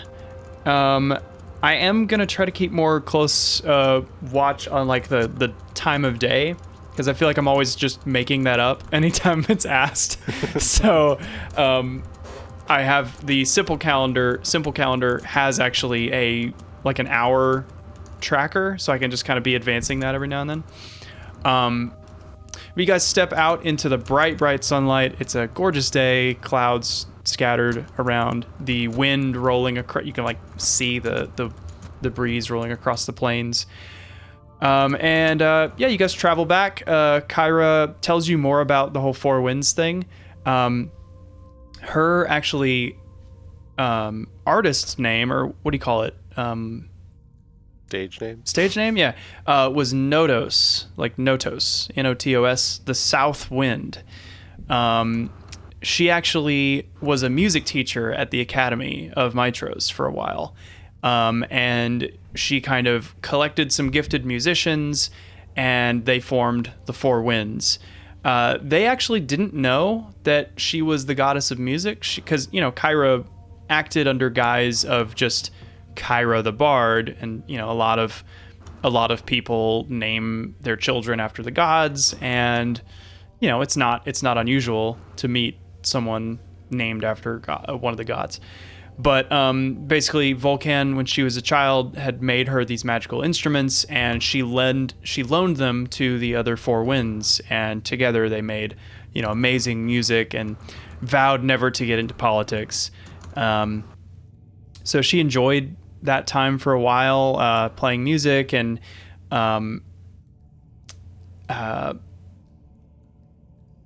it was kind of as the Oath of Peace continued to kind of wane and get closer and closer to where we are now, she decided to leave, and she was kicked out of the group. So she took her instruments back because they were hers, and for a long time didn't hear anything from them. So she tells you about the other winds. The West Wind, the satyr who plays the lute, the Zephyr lute, and there is also Uria, the autumn wind, or the east wind, and they played the lyre, and Boreas, the winter wind, who played the boreal harp. So those are the other band members, and the instruments that they played. So she tells you all about that, and just hopes that you guys can look into this together, because the instruments are powerful, so definitely don't want them to be just kind of out there. You guys travel for a few hours, and then eventually, Falbin, you hear over the wind, you hear hoofbeats, but just one set of hoofbeats. You guys encountered tribes of centaurs before, and I'm actually going to take you guys back out to the Heartlands map. And we'll just... Hello, who is this? Oh, yeah, so... Hoofbeats. Hoofbeats. 1 second. He's hoofing it. I lost... Hey... Where did that note go? That journal? Where the heck did that go? Just don't mind me for 1 second.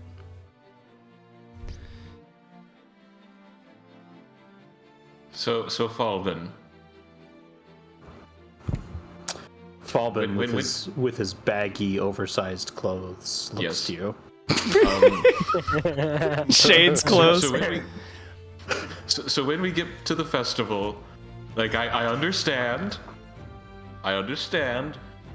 but I really want to enjoy the festival without having to worry about what's behind me or what might be in my drink. So like, okay, when we get there, I'll take you to the Agora, and you can choose out a new set of clothes, whatever you want, and I'll pay for it. Okay? That'll buy you 3 days. Cool. That would be the last day of the festival. So generous.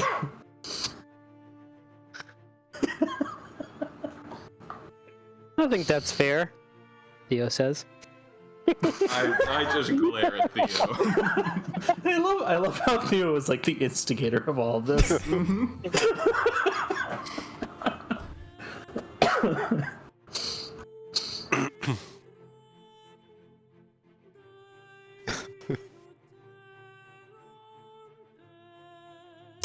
So has a deal been made, or what's I mean, Yes. informally, but I guess. okay? Yeah, sweet. I mean, there were 0 oaths, but Right. No. Words were spoken. Yeah, people still make agreements without oaths all the time. So you guys, tenuously agree to this, and over the hill, the clatter of uneven hoofs beats. You turn to find a centaur kind of stumbling as he runs, and he's carrying an empty wineskin in one hand. And despite this wobbly gait, he doesn't appear to be angry or particularly distressed or anything. And he gets a little closer, and he raises his head and notices you, and he's clearly drunk. And like he's like trying to gracefully stop running, but he can't help but start to like flex like while he's trying to safely stop.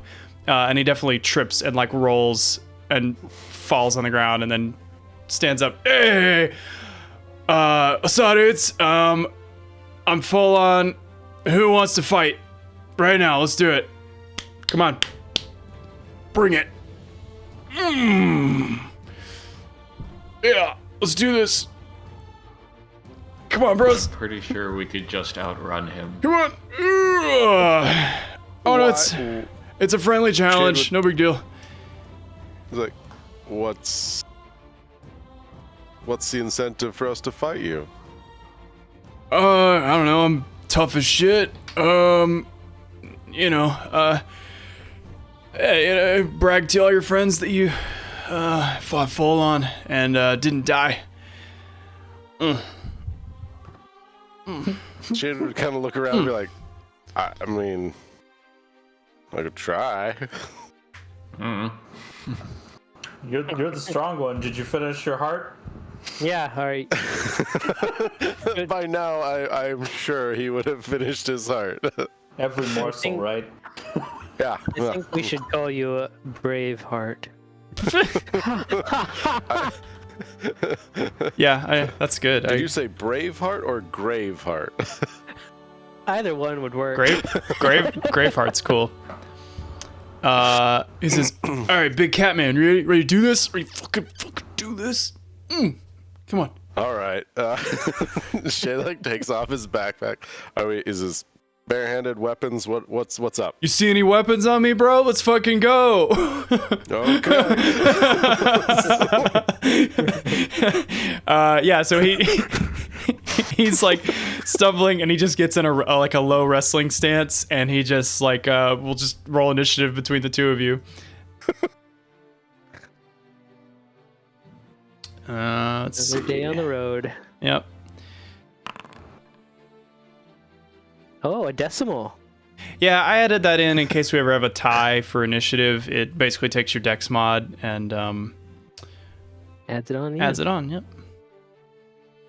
Okay, well, I tried to roll initiative. Did it not? Oh, there it is. Yep. There it goes. Cool. You do beat him. So he stumbles as you rush him first. What do you do? I mean, I'm not entirely sure what this guy's deal is, so I'm actually gonna try and grapple him and jump on his back. Cool. Yeah. Is this at advantage since you rolled a nat 20 for the initiative? It is, and a grapple is an attack roll. So yeah, you have advantage on your grapple check. All right. Pony. So I'm doing. All right. Let's see how this. All right. So how do I do it? Theo is playing thematic music in the background. Grapple. Since I haven't actually done it, it's just an unarmed attack. It's just athletics. You roll an athletics check at advantage, and you're good at that. Yeah. Yeah, considering that's what I took my expertise in. Oh, serious. Oh, and you crit. Oh no, that's for initiative. Yeah. Yeah. Okay, so roll it again. Advantage. Oh, Yes. so close. Nice. Yeah, you guys saw his roll. Yeah.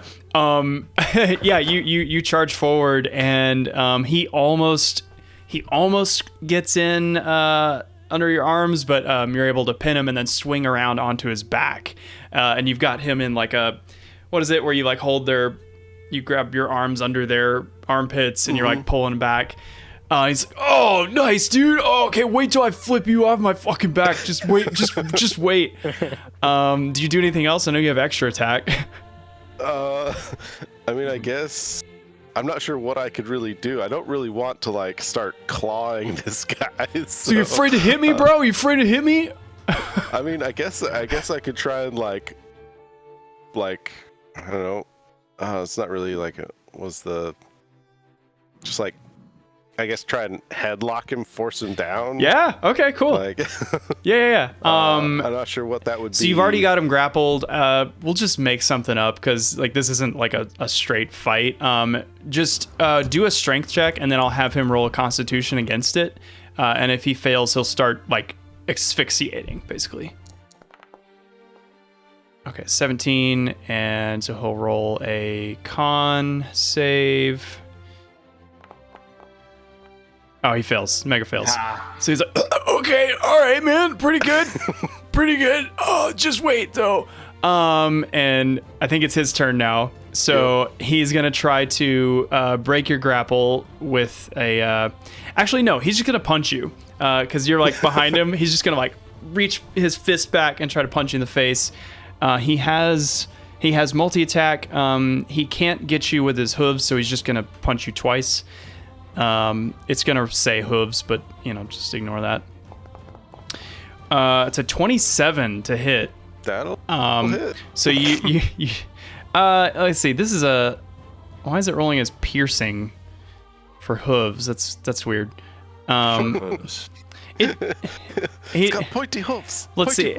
Ignore the damage. It's just gonna be it's 1d6 plus 5, so it'll be 8. And then he'll do that again. 16, I think, doesn't hit. So you take 8 to the face, and then you dodge out of the way the other hand, and it's your turn again. And we're not going to go like all the way down to 0. We'll just kind of do this for a couple rounds until it's clear who's got the upper hand. All right. Magus is using his voice mimicry actor feat to sing a duet with Kyra as a duel of fates to Theo's playing. Okay. All right. This is very thematic. Well, I'm gonna try and use one of my attacks to kind of maintain my grapple, trying to do the same deal. You said that was the strength check. Yep. Mm-hmm. Against his con. Oh, that's a save. I want the. Oh, nice. So 23. He rolled a 6. Yeah, we'll say you basically have him. He's like, So I'm trying to do that with one arm, and then the other arm, I'm gonna try and just like kidney punch him. Oh yeah. Totally. Go ahead and sock him. Let's see here.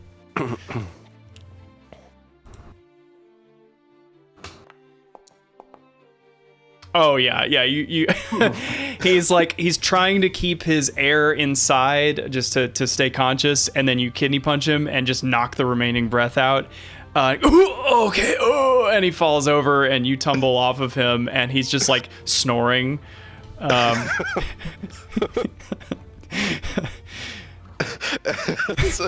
I just kind of like dust myself off. Well, that was weird. He kind of wait, hey, what's up? So, oh hey, what's up, dude? Hey, you want to fight? Oh no, actually, oh no. We just did. Oh, you beat my ass. You got one crazy right hook, but yeah. Man, you kicked my ass, dude. I would just like proffer my hand. The name's Shade. Shade, man. All right, full on. PHOLON, full on. Nice. What are you guys doing out here? We went spelunking. Now we're on our way back to Astoria. Oh hell yeah, dude! Astoria sounds sick. I'm kind of lost actually. Do you know where Scorpion Island is? You don't. Shade looked around. Do we know where Scorpion Island actually, is? whoever is proficient in history, roll a history check. Nope. You're not super sure. He says it's okay. It's kind of far out there. Yeah. So me and my clan, we're from Scorpion Island. We're kind of cursed, all of us. I know I don't look it because I'm so badass and ripped and huge and everything, but I am cursed. Which is a huge bummer. What does the curse do? Oh, well, eventually I'll turn into a scorpion. Like the island. That's a crappy curse. Yeah, dude. it sucks. I mean, scorpions they don't have biceps, they just got exoskeletons. Yeah, I could see it being very difficult to bulk up with a whole, exoskeleton constraining all your bulging muscles. Yeah, like how am I supposed to bulk?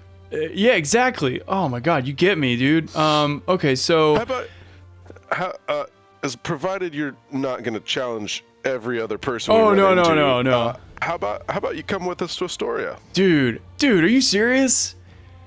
Shade would look around at the party. Magus will kind of like side with her. Are you sure it's a good idea to bring a centaur to the festival? Oh, I'm not from here. It's all good. Well, I guess that. What are centaurs like not cool around here? Oh, well, I guess it more has to do with who's your patron deity, perchance. Well, not the Scorpion King, that's for sure. Although that movie is sick, dude. I mean, 10 out of 10. Like, oh wow, puts Titanic to shame. The CGI alone is just so sick. You know what? I don't even. I spend my life wanting to not be a scorpion, and maybe I have one, maybe I don't. I'm just really looking for buds right now, just bros. Because if you're not totally sold on like Sidon or Lutheria, you'll probably be fine. Nah, hey man, like I have so many bros that got turned into scorpions in Sidon, Lutheria. Nobody ever did anything to help. The five, whoever they are, they never did anything to help. So it's just me and my bros. I'm here to look out for my bros. Shade would turn to Kyra and be like, well, maybe we can try and do something about that. Maybe, yes. Astoria, yeah. Sounds cool. We hear there's a party going on. Oh, dude, do you think they have wine? I'm pretty sure they have a bit of wine. Yeah. He's like, you gotta inflate your wine bag when it's empty so it stays flexible. And he's just like blowing the wine bag into like a little balloon. I'm going to turn to Shade and say, like, he is your responsibility. It'll be fine. He'll be fine. Hey, you want to ride? Dude. Heck yeah, that sounds awesome. Oh yeah, let's do it. Let's go. Just tell me where to go. You suckers are kind of slow, but we'll circle around. It'll be cool. It's like, when you get on a jet ski and like everybody else is on the houseboat and you just kind of blitz off into the, and then we just loop back around and spray you guys. It's going to be that. I'm not going to spray you. That's gross. All right, let's go. And you guys just like peel off, and he's like a little wobbly still, and there is a big old tiger riding on the back of a centaur. Yeah. And if you can believe it, this is a canon side quest in this game. This is great. I did not make this up.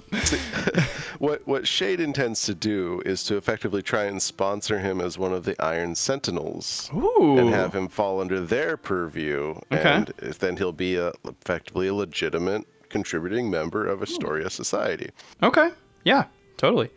When we first get to that Astoria. makes sense. If the captain in Astoria is a Minotaur, which is a native race. Mm-hmm. Yeah, that's a good point. Be like, he's a big buff dude. Fits in perfect with the Iron Sentinels. Totally. Cool. So you guys ride off and occasionally loop back and catch up with the group, and he calls you bro an inordinate number of times. he's like, I've totally forgotten your name anyway, but you're my bro. Bros forever. Yeah, bro. Yeah. Look, that sounds really weird to say, but okay. It's short for brother, Yeah. Okay, I see that. Yeah. You got more time for bros if you like just don't take as much time saying brother all the time. All right, so eventually you guys get close to Astoria. You can hear the celebration before you see it. There is music. You can already smell you smell cooking meat. You smell like fireworks and stuff.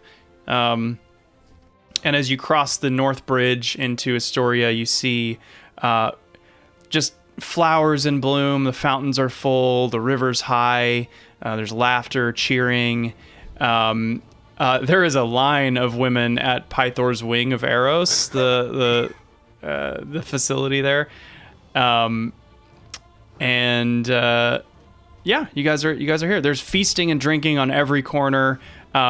You enter the city and you get cheered and welcomed dozens of times because it's so loud. Only small groups of people recognize that you're here.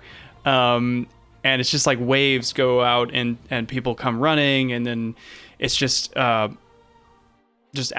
and hours of continued greetings and welcomes and thank yous. So I'm gonna real quick take Falvin to the Agora and secure my safety. Okay, what do you do at the Agora again? And we're gonna go to. He is picking out a new outfit. Yes, the finest and I will pay threads for that it. are offered. So many threads. We're talking a thread count of like millions. So I'm many pretty sure threads. that's solid by that count. By that point. I'm just imagining like Balbin coming out of like a changing room in this very like pompous noble attire. Like yeah. it's like very not his style. I did say traveling outfit. Are you sure that's what you want as your replacement? Falbin's gonna take, I'll say, maybe like 2 minutes longer than he needs to, kind of intentionally, and he'll settle on a nice traveling outfit that it's got some nice shades of green and light green, and he's gonna buy that. Okay. Love that. Is there anything custom about this outfit? There absolutely can be. Like, if it's not mechanical, go for it. Yeah, I mean, the one thing that maybe is custom is that like the hood is like deeper, larger. Mm-hmm. It's fairly important to Falbin. All right. As I am paying for it, I am going to use Subtle Spell and cast Message. And I am going to say to the tailor, write down everything about this outfit. I will be back later for an exact duplicate. Oh no. I mean, of course, you're a hero of the city. He absolutely complies. What, he says something out loud, or no, this is his private. response, Yeah. as per the message spell, his response is in private, and I subtle cast it, so you didn't see anything happen. I'm just making sure the way DM phrase. Yeah, no, that's yeah. Good. It is a secret. Good. Falvin does not know. Yeah. Cool. And coming back from the Agora, who do you see popping up through a grate in the ground but Uncle Timon? As, hey, my nephew! Hey, and Falvin. I am. I feel like we have something so pure and anyway. Okay, hey, so welcome back. You're alive. That's great. I had full confidence. Uh-huh. I'm glad you're alive too. Oh yeah, man. I am doing better than ever. Hey, do I smell better than usual? He does. He does.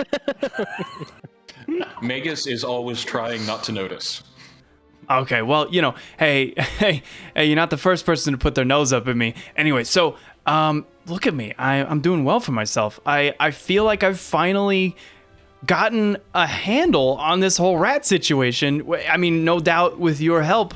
The other day we had that whole rat apocalypse, and with the rain coming in after the famine was lifted, just flushed the sewers clean. There's not a single dead rat to be found. You could eat off the floor. It's gorgeous down there. And then, of course, the housing prices are still going to be high because nobody wants to actually live down there. But there's so much good, cute spaces you could do all kinds of stuff with down there. Anyway, it's just a good day, Yeah, it is a good day. Yeah, well, I hear I think you guys missed the showing at the amphitheater for today, but I think they're doing an early morning show tomorrow. I think they're bumping it up now that you guys are here. So like, chill out, have some dinner, and then in the morning, you better put on your game face because they're gonna want to get a performance out of you. I don't think they're going to take no for an answer either. They want us to perform? Oh, I mean, don't tell anybody that I told you, but that's kind of the surprise, Oh, they're doing a rendition of you. They've been doing it all week. It's shitty. I mean, it's good. It's really good. It's really good. I mean, it's just that the actors are just, they don't know you like I do. They're not close like we are. So, they don't know what kind of nuance you could bring to the stage. So just be thinking about it. Yeah. And killing moves. The play that they do is about your fight with the boar. So, that wasn't that long ago. I'm sure you remember it. Maybe. Yeah, it's easy. I Show just get to lay on the ground. Oh yeah. Actually, what they did is they just got a tiger skin rug and just laid it out there. Oh my god. They didn't even hire anybody to play you. It's pathetic. No, but that's actually pretty ingenious. Yeah. hey, it saves on Actors Guild fees, right? So, all right, but don't worry about that tonight. Just think about it. But they're gonna put you on stage tomorrow, though. Say no all you want. Anyway, I'm gonna go continue to do whatever I want. After the basilisks. Oh yeah. Oh yes, they are. Oh my god, they are still eggs, right? They're still eggs. Yeah, they're still eggs. They haven't hatched yet. But I'm keeping them. I'm keeping them nice and cool or warm, whatever the ingredients say to do. I forget. Moist. They were underwater when we found them. Right. Yes. So. Yes. Yeah. Plenty of water down there. So I got fresh water running over them all the time. I'm sure they love it. And it's just nice to have, it's like have something living in your space, just it's nice. Very true. All right, well, I should go check on him, but I'll catch you guys tomorrow. Sounds good. And he ducks back in the hole, clinks shut. Cool. So Megas, you see this line outside of Eros, and then yeah, I was about to go help Pythor with that. So they let you up to the front of the line because you're Megas, but the custodian doesn't let you in. They said, sorry, this is for Pythor only, and his suitors. unfortunately, he can't see you. But the other wing, you have full reign. But then a messenger comes through the door, and tells you that Pythor is taking a break, but he would like to invite you to his steam room for a chat. I can work with that. Is this a towel or no towel kind of a steam room? Probably no towel. Yeah. So they welcome you into the Pythor wing of Eros.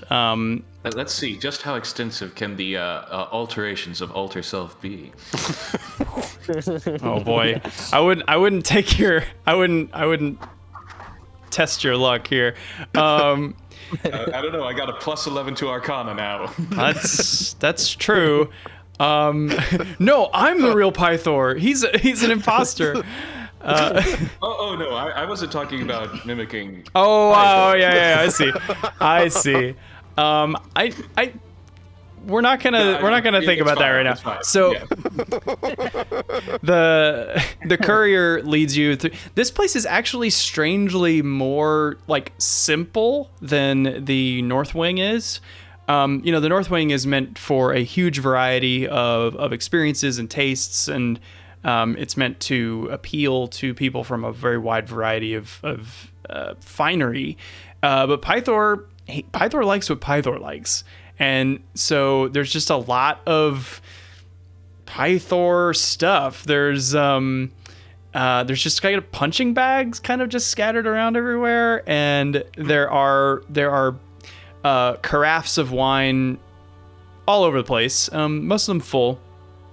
This place is set up to provide a very steady flow of wine. And there's music, but it seems like this is a place of very more straightforward business. So anyway, but he leads you to the steam room, and of course Pythor is in there. No towel, just full Pythor, and he says, "Magus, my friend, come on in. I'm not drunk. I'm just comfortable. Have a seat. I wanted to talk to you. Yep. How are you? You're alive. That's great." Magus has matched attire. So he is nothing. full room experience. Amazing. Well done. Good for you. Amazing. Cool. It's important for you to know where you left your clothes. Ooh. Yeah. Wait, Dude, have you followed me in? No. Where have you left it? Not that it matters, But he is very stealthy. Yeah, but like, where did you leave your clothes? If someone were to pull the lever, like, who would it be? Like who exactly? Not that it matters. If there is a designated like rack for it, then I would leave them there. If not, I would leave them with the attendant. The attendant would have taken your clothes. Yeah. All right. He says, "This is ancient Greece, so it's not a big deal, remember? Anyway. Oh, it's been a hell of a week, huh?"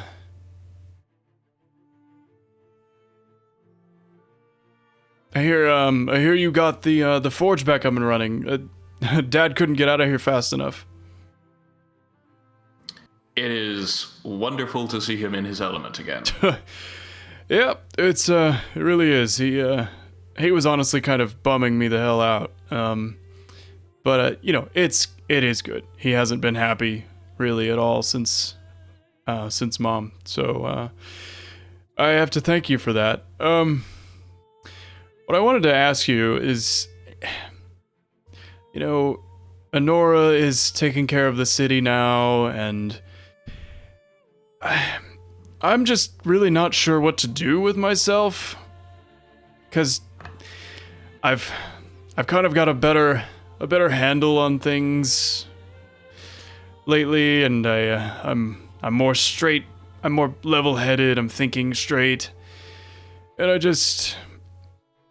I can't properly defend my city until after the oath ends, and I really want to kind of get some distance between me, or for me and my poor stewardship of this city, if that makes sense. None of my advisors can seem to agree on what I should do, and honestly, you're the only one who's had the courage to slap me in the face for my behavior, so I don't know, I just wanted to get your thoughts. I mean, courage is a word that can be used.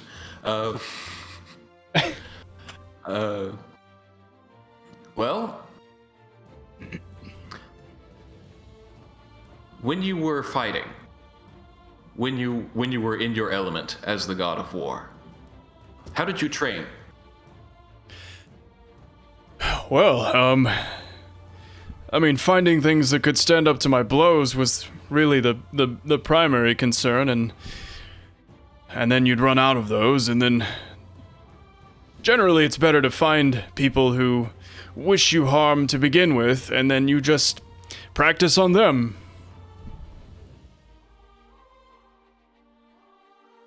Magus suddenly gets an idea.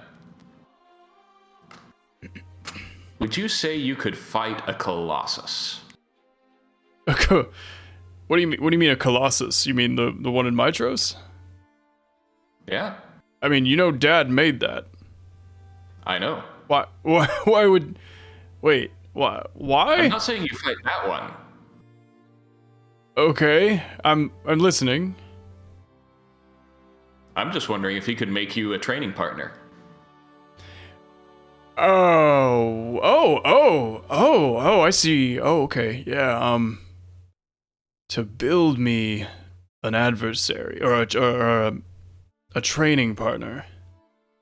Because, like, I can't be hit by you again. No, of course not. Well, that's a great idea, and I think that would help me keep my skills sharp, but then again, it's like playing tennis, or the Greek equivalent of whatever tennis is here, just against a wall. You can never beat the wall.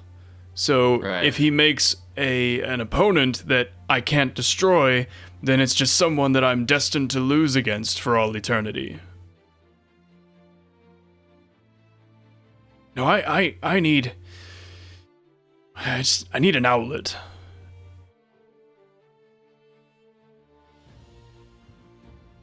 Now I know that this may be imposing, but I know that your journeys will take you much further than Astoria or the Necropolis or Mitros, and I miss being an explorer. I miss seeing new sights and coming across people who suddenly decide they hate me and wish to receive my fist in their face. I don't know. Can I maybe come with you? Not right now, but if you ever find yourself venturing, far beyond. I'll bring it up with the others. Honestly, like if we're venturing into the unknown, then having someone who could punch me to death in one blow on my side, probably not a bad idea. And hey, if you ever get, what do they call it? Possessed or anything, I can simply punch the devil out of you. The benefits are endless. Maybe not the first choice. And there will always be complications, while the oath still stands. Any servants of Lutheria and Sidon I wouldn't be able to lay hands on, but, there are unaffiliated parties out there. And also kind of to that, I noticed that so far we've been acting a lot more in diplomacy than I would have expected. Indeed. So you'd have to be ready for us to be acting that way too. Well, if you insist. I mean, I've been sitting on my hands here for the last several hundred years, so it's not something I'm not used to, so... Fair, yeah. As long as you can promise me the occasional bloodbath, then I think... Oh, that would be much welcome. I'll bring it up with them. I'd say it's a fair chance. Oh. Yeah, if it's adventure you're looking for, we seem to be destined for it. Well, that's lovely. All right. Well, I'm just gonna take a nap here for a little bit, but feel free to hang out, and whenever you're ready to leave, the attendant will see you out. Yeah, mind if I take over for you for a bit? What do you mean? Oh, well, He's like half joking. tell you what,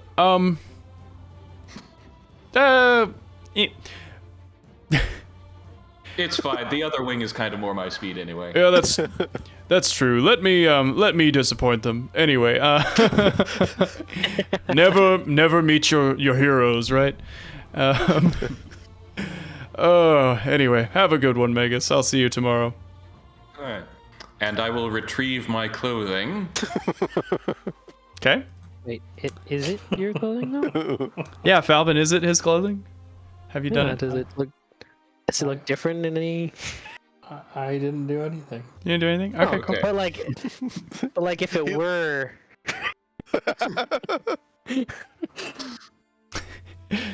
Okay, so the last thing that I'm gonna do before we wrap up is I will kind of run through the first acts of the play, and then we'll get to you guys' play. But is there anything that you guys wanted to do for the rest of the evening before settling down? Spend time at Eros. Mm-hmm. Like you do. Yep. Mm-hmm. Anybody Maybe else? see if there's time I can slip back to that tailor when Falvin isn't around. Yeah, totally. Oh yeah, you easily find time to go collect the outfit, and it is the same. It is spot on. All right. One last thing then. Is there a time when Shade is away from the group? I don't know. Shade? I mean, at least some point, Shade would take full on down to the Iron Sentinels thing, see if he can get up with the what's his name? I don't even have his name pulled up right now. Oh, the Aesop. Silas or Nick. It would be Silas. Silas, yeah, the Minotaur. Yep. Yeah. So I mean, Silas is happy to run him through the ropes. Folon's kind of bummed. Folon is like, man, I didn't come here for a job. Like, what the hell is this? Like, it's more to make sure that people don't see you as a threat. oh, Because centaurs don't have a great reputation around here because they've been kind of like trying to attack and destroy the city every once in a while. shit, man, So- that's This so. is more of just like give you a kind of an identity of like, hey, I'm a cool dude. I want to be you guys' bro. So Okay, all right. So investing in my bro future. exactly. All right. That's exactly it. All right. This sounds like a cryptocurrency scheme. I listen to podcasts. I know how this works. All right. I'll. And then we'll just party. All right, cool. By the way, have you ever played Slapface? Oh, I mean, unofficially every day. Yeah, dude. Well, I know a guy who might be a good match for you. Okay. All right. Yeah. I mean, So after the Iron Sentinel stuff, I would take him back and try and find the Furbolg? The Furbolg. Yeah. Okay. Cool. Yeah. If I can catch him on his way back. Who's Shade? Yeah. Okay. Yeah. So we'll say Folon and the Furbolg are like having a slap fight, and just getting fully into it, and Shade is alone. Kill him. And all right, I will change into Falvin's clothes. And I use alter self to turn myself into Falvin. And I'm going to go up to Shade. I'm going to say, so Magus,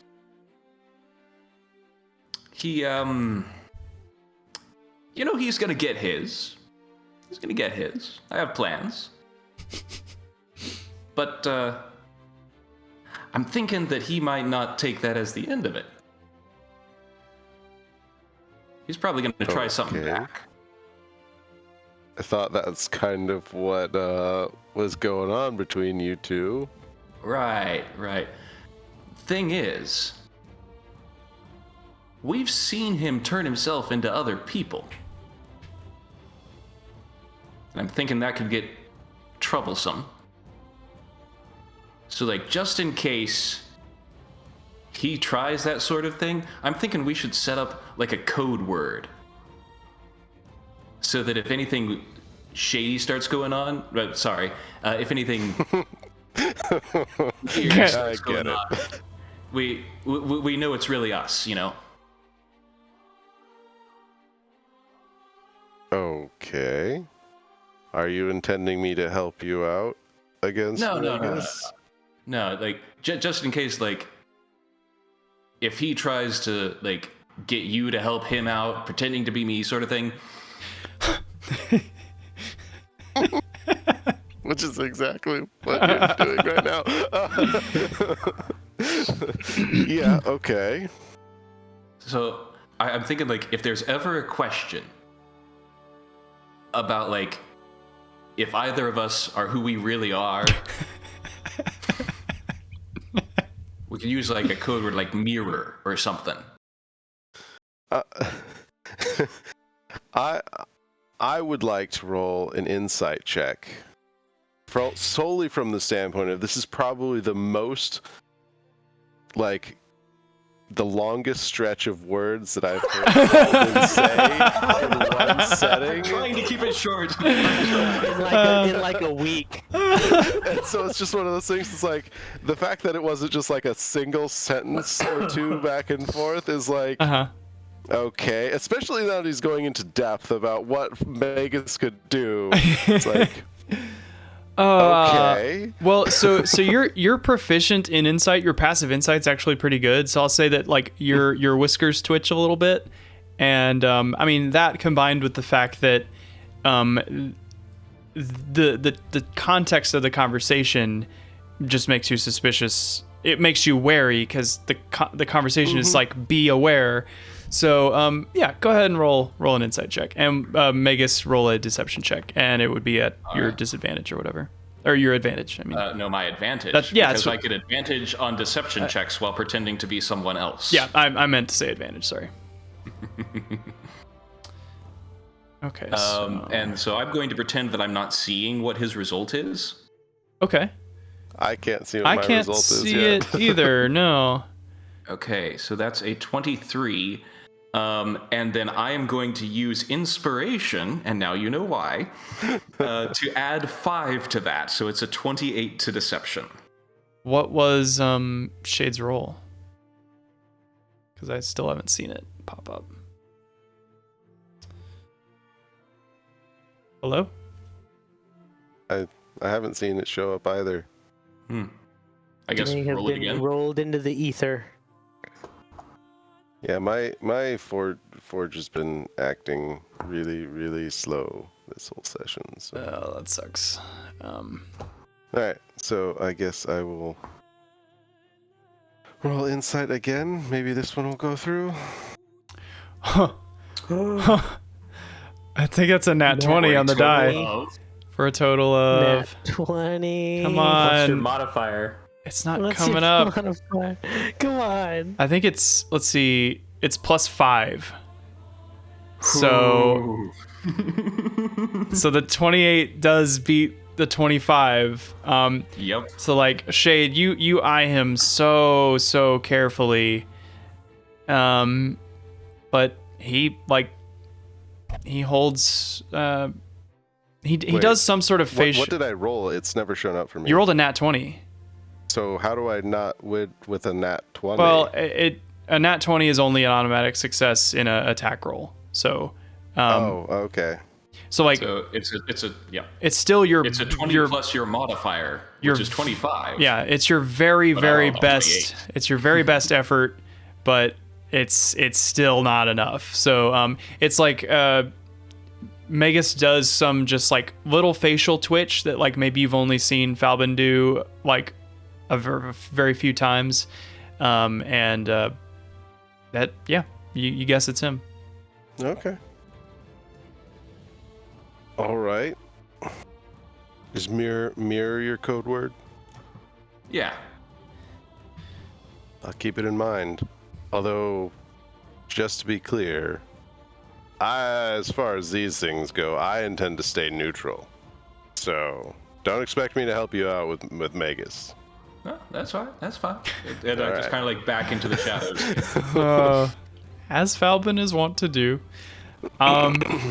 Okay. Then I return to the game of Slapface. Amazing. And I change back. I think you walk in and you see them both like it like freeze frames with like they're both slapping and they both knock each other out like simultaneously, and like the whole bar is cheering and they're just like head drooped back over their chairs, and then like eventually they'll snap awake. Oh, whoa, yeah, dude, did you knock me out? Mm-hmm. you knocked me out. Drinks for both of them. Ah, yeah. Full on's like, dude, do you see that? Oh, he knocked me out right as I knocked him out. That was awesome. Oh man, you should have seen like a couple years ago. My face was like 6 inches longer, and now it's just like boom, boom, boom, boom, boom, boom. Anyway, all right. So party goes late into the night or late into the morning, and then might take 5 minutes to run through the just the acts of the play really quick. There's a big procession of people flowing through the city, through the agora. People are like pushing you along and giving you drinks, giving you candy. People throwing pancake balls at you and whatever. And eventually you enter the amphitheater, and I will take you to a little map that I've done up for the amphitheater. And Davey, I'm sorry if you can't see it right now, but I can see it. It seems to be working all right for me now. Maybe it's just the size of the map. Oh, Some of my maybe. settings is screwed up. Yeah. Oh, Yeah, so A group of people that have been eating hearts. yeah, so this amphitheater has been remodeled. You guys have seen it before, and it normally doesn't look like this. And it normally does not have water in the middle, and it has actually been flooded. And there is a large, like 40-foot long model ship floating in this central body of water. You see like the stage house back behind it, where there is like painted set dressings that represent like a wide open ocean, and the crowd, it's packed, absolutely packed, and you can see people like standing along the riverbank. Obviously they're not depicted here, but they're everywhere. And so I'll just kind of blitz through this really quick. So the play starts with the first play is called The Fall of Estor, and it is a tragedy. And it starts with a dramatic reading of Estor Archelander, who's played by an actor. And Estor plans to throw everything he has at the Titans. He boasts of the righteousness of the Dragonlords and the tyranny of the Titans. He gives this impassioned speech to inspire the Hoplites and the other Dragonlords to sail with him on his grand ship. And he gestures, he's like on this ship, the Ultros. And this is like a representation of the Ultros. To gather with him on the Ultros and give everything they have to defend the innocent of Thelia, including the Centaurs and Cyclopes, who are just ignorant to the Titans' oppression upon them. The play shifts to the second act, which features the battles as Estor prays to Mitros that the natives know not of what they do and are under the spell of the Titans. He's depicted sailing to these various islands, gathering warriors of various barbarian tribes, as well as a few Gigans. He meets with the other Dragonlords, where he tries to give an impassioned speech about entreating with Lutheria instead of fighting with Sidon. The other Dragonlords belittle him, and he sets sail with only his crew of settlers into the sea. The scenes change again, and it shows Estor and his crew, they fall asleep, and then Lutheria comes aboard, played by another actor. She hears Estor's entreatment, but she shrugs and she says that she can't control her brother Sidon, but she offers Estor a way to live eternally if he swears loyalty to her. Estor passionately monologues and no, he says he swears the Titans will get their comeuppance. And then the last act is Estor returning to find from his voyage, to find most of the Dragonlords and dragons dead. He weeps. He falls to the ground and weeps. And there is a large... he waxes on poetically about the Dragonlord's role in Thelia before the scene changes, showing Estor sailing along the wind, fighting alongside the five gods. The battles end in victory after victory, but his heart just isn't in it. You can tell the performance is very moving. The final scene, said to be a depiction of the future, depicts Estor decades after the Oath of Peace, and he is trying to hold together the kingdom of Mitros under the leadership of Commander Cosmo of the Dragonlords. Estor's depicted as being fed up with the weak stance that he takes in protecting the settlers. He's fed up of the Titans being left scot-free by the gods, and he provides an ending monologue of how he'll take his mighty ship to Lutheria on her diamond throne in the Nether Sea and will end this once and for all. And dramatic music plays as the play ends with his crew setting sail away from the crowd. I lean over to Kyra and whisper, "My Lutheria was better." Actually, Kyra disappeared about halfway through this play. She interesting. She stepped out. She does eventually return for the next play. There's a brief intermission, and this one is about Pythor and the Five Sisters. The first act, this a tragedy, starts with Pythor, who is looking to find his place in the world as the god of battle now that the Oath of Peace has begun. He has several monologues about his duty to stand vigilant for the next 500 years, but he's portrayed as someone who seems to not be able to keep his attention on any one thing for too long, and he makes very bumbling remarks. The first act ends with him finding a strong elven woman named Hexia, who was adopted into a family with 4 other sisters, and how their powerful personalities, his and Hexia's, ignited a passion between one another that was just unrivaled. Pythor ends the act exclaiming his love for Hexia, and that not his love for Hexia and not the battle between the Titans is now his purpose in life as he marries her. Act 2 portrays Pythor having a very rocky relationship with Hexia as their personalities clash and anger erupts from both of them, and Pythor's incompetence infuriates Hexia. They smash parts of the set and scream at each other and throw like sugar glass, but then make up with passion. However, Pythor's roving eye causes him to start looking at Hexia's 4 sisters. One by one, Pythor starts to have an affair with each of them. Hexia suspects Pythor, but is never able to prove it. She is incensed with him constantly, and he becomes more of a drunk and professes his love to the other sisters. Act 2 finishes with Pythor falling for the youngest sister of Hexia, but she is promised to another. Pythor returns home to ignore his enraged wife while he drinks into a stupor. The last act starts with the wedding day of Pythor to the youngest sister, but it is interrupted by the tyrant king of Astoria, Lysis Archelander. Lysis demands that the sister be his wife against her will, and she's kidnapped. Pythor, in a complete drunken fit, is told the news by Hexia, who has no clue about his affairs with her adopted sisters. Pythor, deep in his wine, is depicted stumbling to the palace and challenging Lysis Archelander for his crown. Lysis, ever arrogant, believes he can take down this god in his pathetic state and accepts the challenge. They duel, and Pythor is losing, but ultimately trips over his own feet, landing on a cart that's pushed into a pile of barrels. One barrel rolls, knocks into the back of a horse, who kicks a man nearby, dislodging a tooth that goes flying into Lysis Archelander's eye. Lysis grabs at his cape and falls on his own sword. Pythor is heralded as the new king, and the sister is saved. Pythor, in his drunken state, pulls the sister in for a kiss as Hexia watches.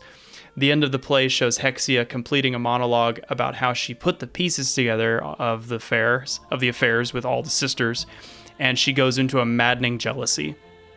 And the closing lines are her professing that if she can't kill her husband, she will just have to kill any woman he falls in love with, no matter who they are. Yeah. And let's see. All right, so the third act, there's an intermission. You guys meet some of the actors. I'll give them some names and traits and stuff next time. But the scene changes as it is set up to kind of look like the little forest where you fought the boar. Whoa. So are there birds in the trees? Not really. They're fake. Oh, I see. But there are, there's like horrible. There's like fake leaves spread everywhere, and there is a wooden cave over on the right side of the stage, and basically this is a dramatic rendition of the fight against the Great Boar, and the crowd is just cheering in unison, they're calling you every manner of epithet that you've received so far, and just like literally shoving you out of your seats down the stage.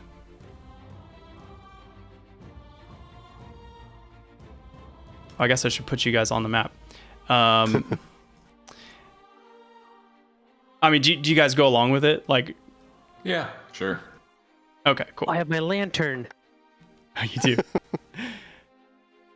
Get blinded, suckers.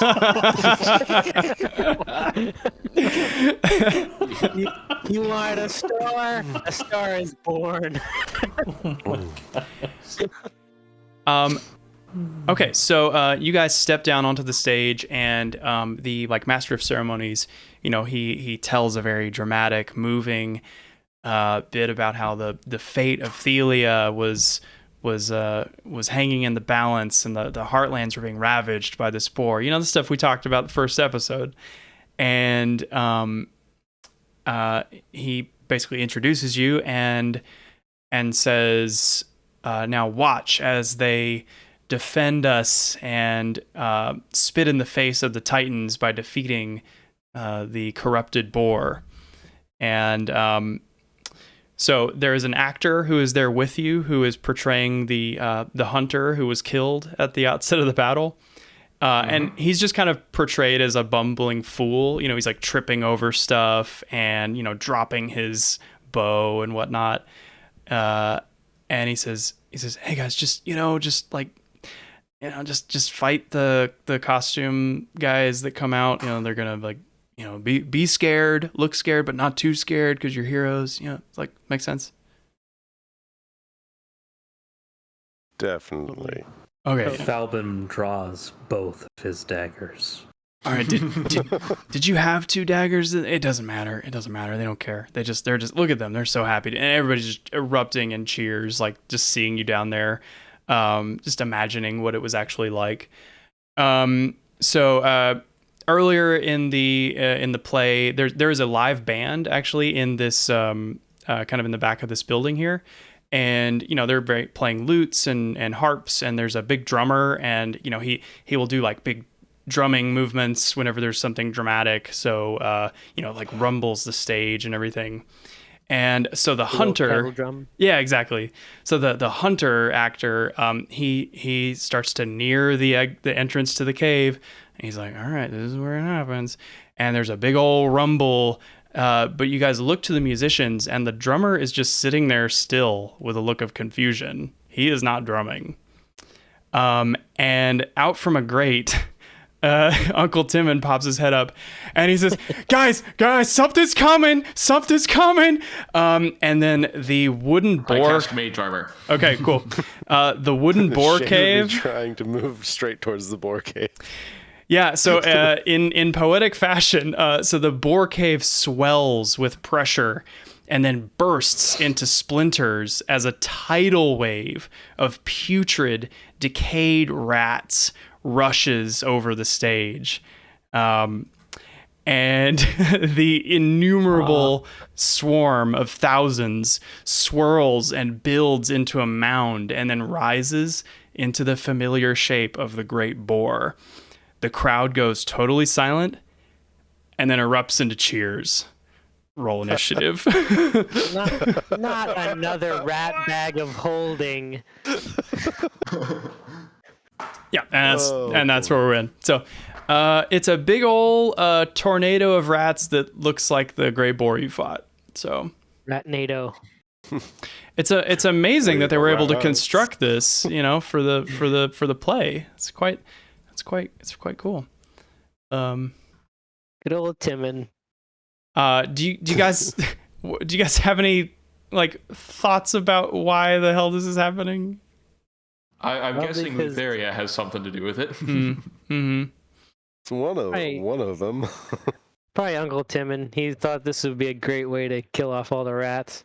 So he funneled them all up here. Well, no, the problem this is is he why they were probably- all clean. This is where they all went. Yes.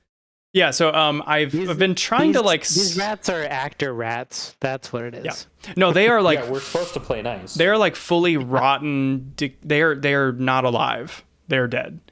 Oh. Yeah, they are corpse rats or whatever.